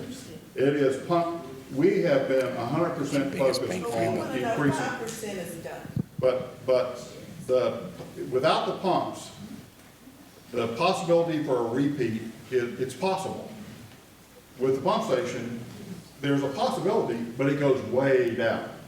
But the pumps and the pump station have to be the priority. Getting additional storage is great. It takes the peaks off those curves, but without the pump station, we're all at risk. I think funding plays into that too, right? Every penny we have, we were going to. Up until, yeah, Phil's right. Part of the issue is funding. This is a 50, when you take everything into account, buying the property, buying the pumps, buying the emergency power, building the pump station, armoring ditch H where we discharge 1 million gallons a minute, or 1.3 million gallons now a minute. If we don't armor that over there, we'll be paying for a new foundation over at the Smart Financial Center pretty quick because we'll erode it. But on ditch H, we've got to. What is armoring? It's putting some kind of protection on the slopes to keep from eroding it where we're discharging. Okay. So all of those things, let me just explain. Consume every dollar the district had. Every dollar the district had and all the bonding authority we had. We went through the budget very carefully, reducing everybody's fees for the last 2 years to pay for the engineering to get this done. The recent bond election, the weekend before the May 7th event, gave us some additional bond authority. So we have some breathing room. But up to this point, we committed the district basically to spend every dollar they have and every dollar they're going to get and every bond dollar they can borrow just to do the pump station. All right, we got another. Now we have some breathing room with additional. Yeah, I say, thanks to the support of our community though, we can go. We're moving on, hold on. What is the source presently of managing the pumps when the power failure occurs? Is it generators? Yeah, we have, at the existing pump station, we have 2 very large Stewart and Stevenson generators. One's natural gas, one's diesel. They fail over, we can run the entire station on either one of those. The natural gas indefinitely, the diesel for about 5 days. We have 16,000 gallons of diesel stored there, and that'll last us about 5 days. And the natural gas line you're talking about, the completion date on that is? Oh, for the existing station, it's there. Oh, it's there. Now, the new one we'll have to build. That was part of what Phil was showing about, in the construction of the new station, we have to bring a natural gas line to it. Okay. And did we have any failures in the pumps during Harvey or with the May 7th event? Not a single issue. Everything ran just like it's supposed to. There just wasn't enough of it. Yeah. We figured that part out pretty quick. All right, we're on the move. On to the next one. Yeah, I have a request more than a question. If you could, at some point in your talks, if you could use the same unit of measure for rainfall as you use for pump capacity, so that we can see, like the May 7th event, how many gallons of rain fell on lid 2 and what was the pump capacity at the time, and we could, for ourselves, we could see how long that would take to. A good metric, the existing station can remove, this is assuming. Well, I'm not, tell me now, but in the future, it would, when you talk about inches of rainfall, and then you talk about gallons per minute of pump capacity, we're unable for ourselves to get a warm fuzzy about anything. Yeah. And so, It's a little bit hard. We could do that. We could tell you if the gates are 100% closed. Yeah. But, 99% of the time, here's what's happened. Even when the river's high, when the water gets high enough inside the district, it goes by the gates. It will, as soon as it gets higher. Yeah, I want to know that the pump is the Yeah. fail-safe. I want to know when the fail-safe is the only answer we got. Yeah. And we have a rain event, how can we? Yeah, so just, right now, the existing station can pump out about 2.8 inches of rainfall in a day. So, and then the new one, it'll be around a foot, around 12 inches combined. That's a lot of water. Yeah, in a day, in a 24-hour period. Now, that assumes 12 inches of rain fell on Lid 2. it'd be gone, it'd be, Right. correct. Whereas now, it would only be 3 inches. Since rain typically doesn't just, we don't get 24 inches of rain or 12 inches of rain in an hour, it's never an issue. One of the problems with this rain event was it was so intense that not only was the pump station come into play, but also the storm sewer system. The storm sewer systems aren't designed for 6 inches an hour rain. The gates could have been open for this event, and the streets would have still flooded. Yeah, there are certain areas, certain neighborhoods where the storm sewers, particularly the older ones that were built under old standards with smaller inlets, smaller diameter pipe, et cetera, you're exactly right. Even if there had been the gates wide open, the river down, they would have had water rise way high in those areas. Now, we would have flowed out, but you're exactly right. But that's why Jorge's got a whole series of projects. So since there are a lot of people from Austin Park that are here, and we hear of the Acacia trunk line, it sounds like what you're doing, to me, my impression, it looks like it's like a trunk line from Chimneystone to get it to Stickbite Creek, ditch A, and take it out. And so that is. Now, go back to my original comment. Everything right now, you can imagine that section all the way from Highway 6 to Concord. All that rectangle, everything drains from east to west into the channel. Okay? What we need to do really, and that's what the proposal is kind of to split it along, kind of split the flow along Settlers Way in 2 parts. So right now, every single drop of water right here, whether it is in Austin Park or in Chimneystone, has to go west. So if the channel is high and the stormwater system in Settlers Way is already full, that water has no place to go. Just like in Austin Park. So what we're trying to do, and we did run computer models with Fritz and Nichols, working with the same models that the LID uses. We check on every single possibility out there, and really the only and the best option is to split the drainage, the stormwater drainage in the streets, in 2 parts. So everything west of Settlers Way will drain directly to Dish C.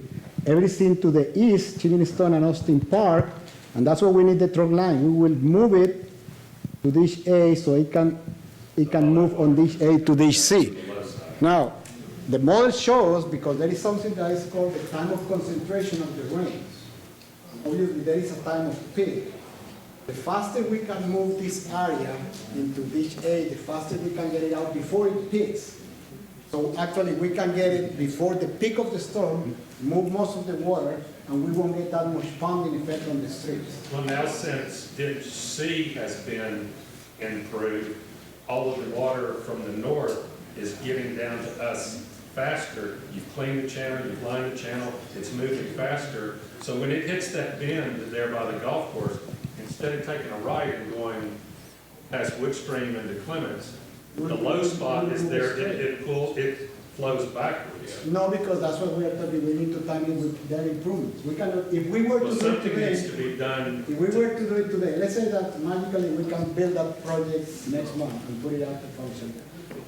it won't work, because there is no place for that water to go at this point until this, until You're the gonna levee widen is from, finished. you're gonna widen from Plymouth back then. Well, and that's what we need for them to work on their project before. So again, what's to my comment, we have to start from the downstream end and work Yeah, our I way understand up. that. And that's what our project, before it comes into place, has to be ready, cannot be ready before the project is set up and in place. It seems like that would have been done before ditch C, because now ditch C's flowing faster, and then it gets to the bottleneck because ditch A is not wide enough to handle additional. The priority of the ditches, let me just explain one thing. We had a plan to improve ditches. We were in the final stages of it, about the time Harvey hit. A lot of this information has really come a year afterwards from all these studies. So we were already committed to doing ditch C, so we went ahead and did ditch C. We didn't have more money to go do something else anyway, because as soon as we found out the pump station was the issue, we've got to spend the money on the pump station.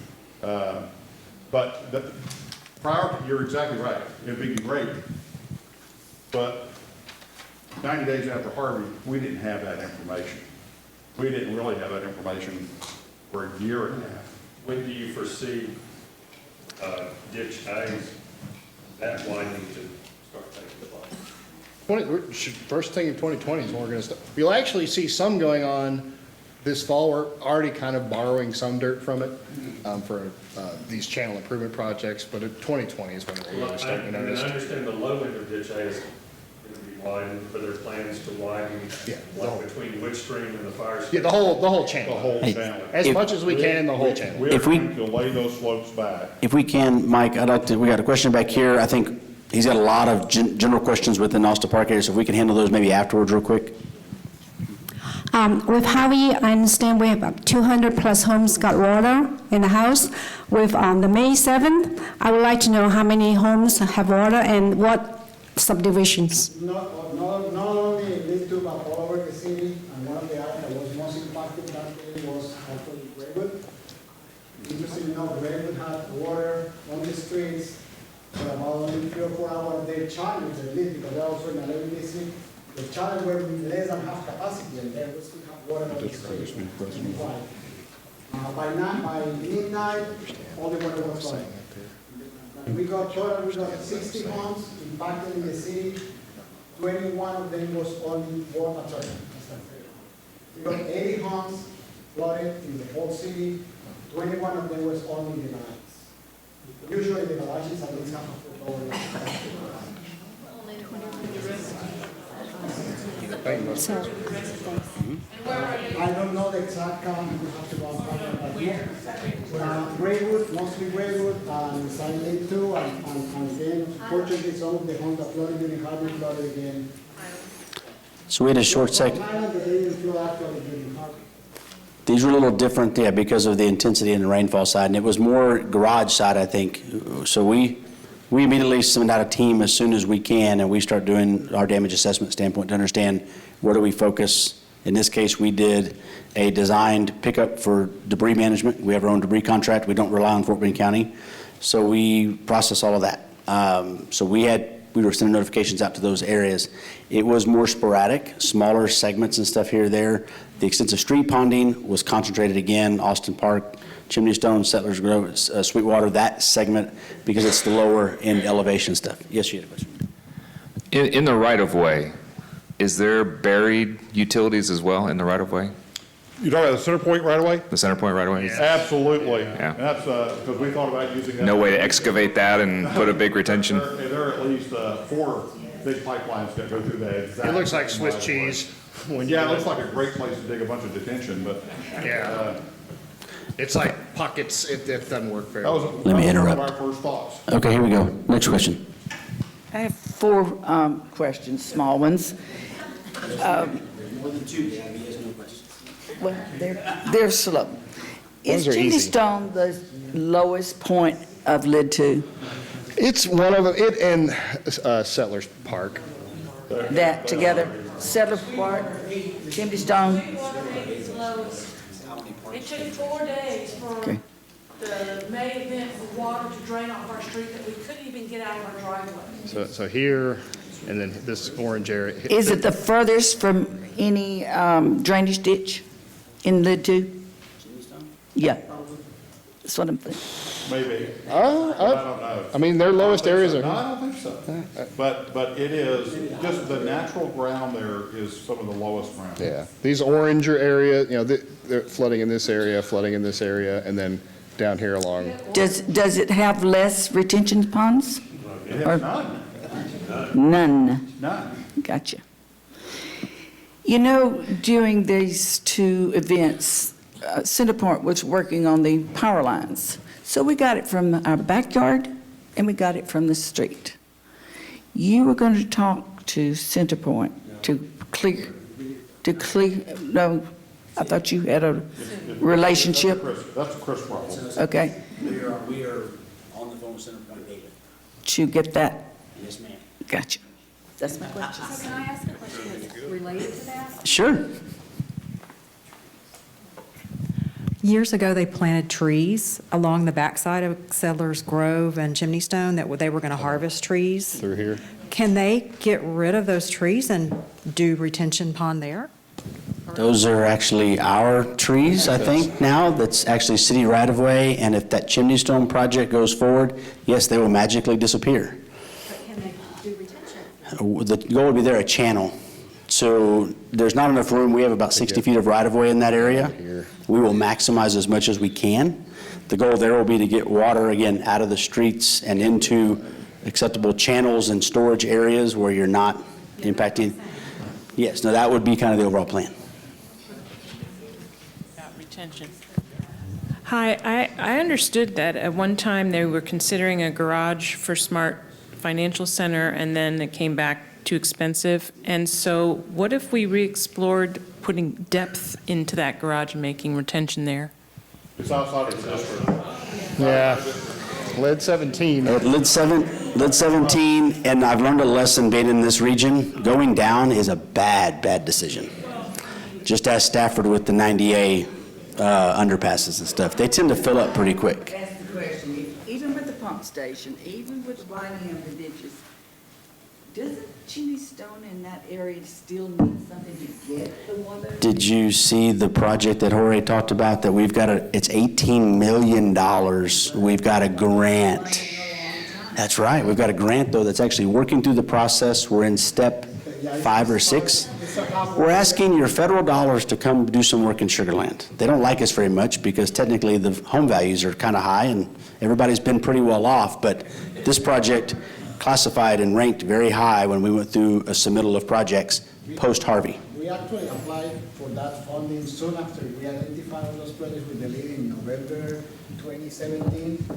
And it has been taking all this time just to go halfway to the process with the federal government. Remember what they said earlier, someone made the comment about the government, there's never a closed door or something like that. Well, that's kind of this deal. They can't make up their mind on rulemaking, to be honest with you. HUD and FEMA, they have to agree on rulemaking before funding will be released to the states on the disaster declared areas.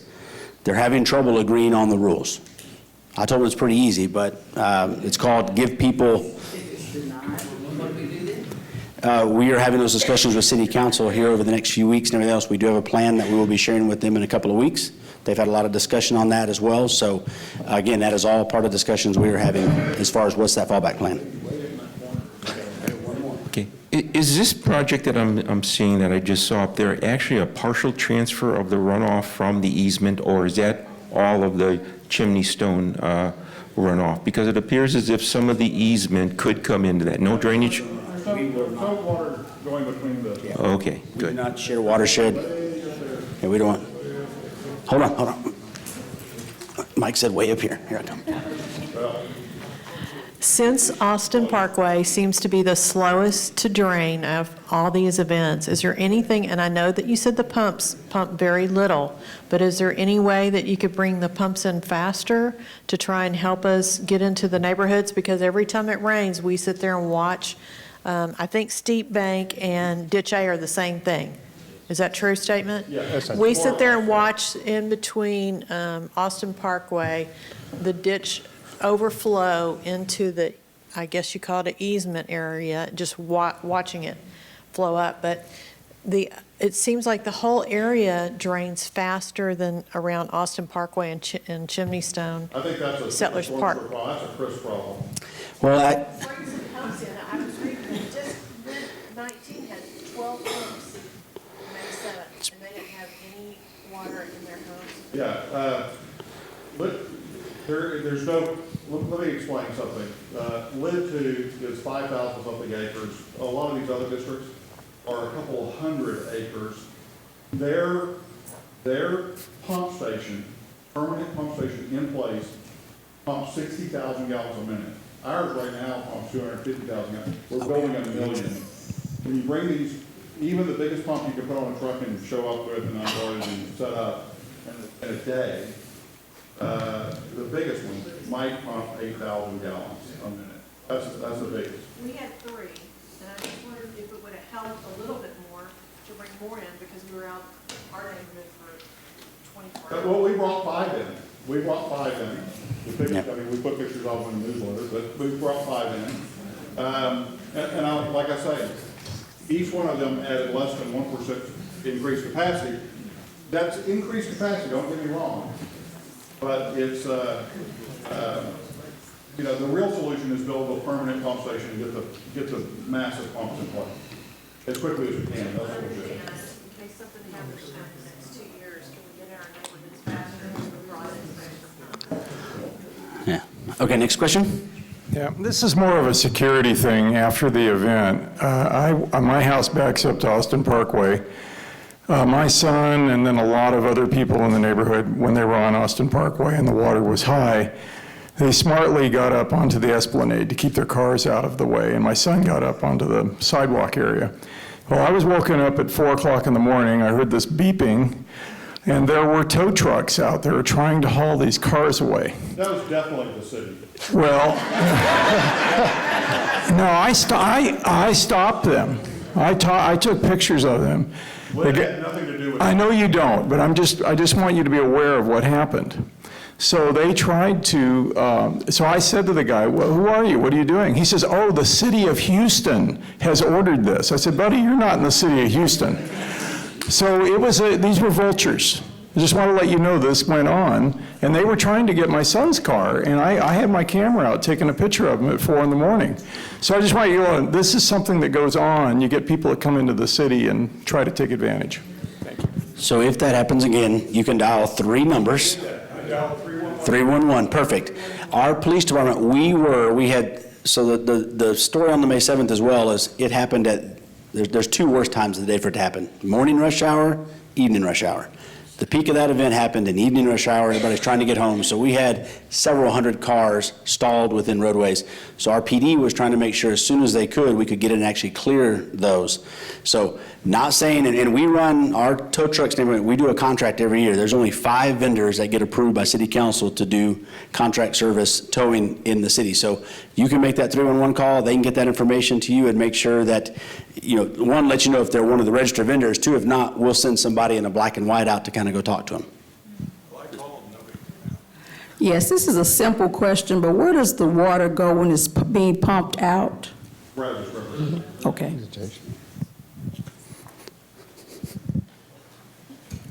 I don't think the lady back there got a, well, at least I didn't hear an answer.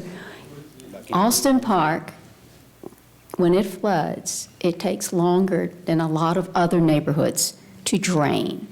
And I think the answer from here was, oh, it's a Chris problem. But I don't know what Chris is going to do about it. When we pump water out, if we're pumping water out, it's going out all over the city at the same time. If it's not getting to our ditch, then it's a storm sewer issue. It's a pipe issue. That's a Chris problem. Oh, there's Jorge. He's shaking seats on it. But they have a whole set of storm sewer projects.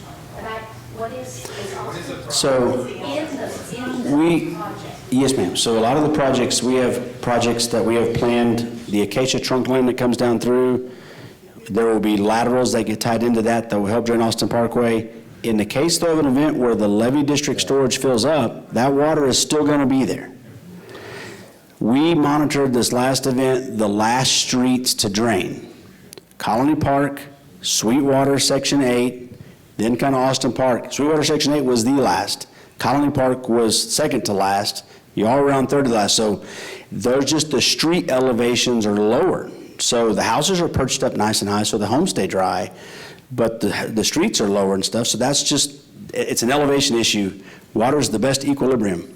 And once you start pumping, that's the, again, going back to that pump station, that is really what is the great equalizer to when the pump station goes in, that is the biggest thing that helps the overall benefit. 90, as Mike said, 90+% of it. We will have projects coming in on the heels of that related to storm sewer in Austin Parkway and the Chimneystone and all those projects that will help get water out of the neighborhoods. But in an event like a Harvey, the pump station is it. That is the, if there is ever such a thing as a silver bullet, that would be it. Real quick, I live off of Ditch C. And I think our storm sewers drain into the very bottom of that ditch. How? So some do, yeah. I believe ours do. And They're all kind of how full can that ditch be before it starts to push back on the street drainage? When the water because is it's higher in the ditch than your street is? not until then, huh? Even though it's water. Even though, okay, okay. It's water. It's water. If it's this high here, it's that high over here too. All right. And when it gets higher than your inlet top, it's in your street. I got one quick question here. I live in Colony Bend off Ditch C. City improved, I believe, drainage under Williams Trace. But since Harvey, our street, our whole neighborhood gets blocked at William Trace with a lot more water than it was ever. So where is that drainage worked? I mean, you put all these things under 15, you put all the drainage under, I'm an engineer, so I understand. So you put all these new drainage, culverts and everything else under Williams Trace, but while you were doing it, we at Harvey, we got flooded. I thought after this is all done, I know it all drains back to sea most of the time, or all the time. So where is that drainage go to? I know they go to A on the other side, but this is all made whole section which nobody talks, Colony Bend, next to C, which got flooded and we were stuck for 24 hours or more. What happened? Charlie, a lot of that would depend on where the outfalls go from that section. So goes to ditch C. So the elevation in ditch C is controlling that outfall. Yeah, but the intersection of the street coming out, and the Williams Trace, why they get, now you got more, all these big, all this ductwork. Sure. Why is that not drained? No, a lot of that is just the amount of rainfall that fell in that short period of time, filling up any capacity that was there. I understand all those things, but I think. So, Williams Trace, how come it did not drain? well, because it outfalls into ditch C, that's the controlling factor. We can get water out of the subdivisions as fast as possible, but when you get that much rain in that short period of time. Williams Trace, I saw the way it outfall on A. At that point, near Platinum. Farther south near Planters? Yeah, no, there's two, it's got two separate outfalls. If one is farther up, I think C1, and then one is on A. Yeah, it's almost A, but that's area at the front. No, we were going to be looking at the Colony Bend and stuff as well, because we know there was a segment there. Okay. I'm going to, in the essence of time, if you have other questions, I know some people may want to leave. If you want to leave, please feel free. If you have other questions, we can come up and kind of take them one-on-one a little bit stuff, since it's been a little over 2 hours, just trying to be mindful of everybody's time if they want to go. So if you want to leave, please go ahead and do that. And if not, then if you have other questions, then please feel free to come on up. Yeah. Sure.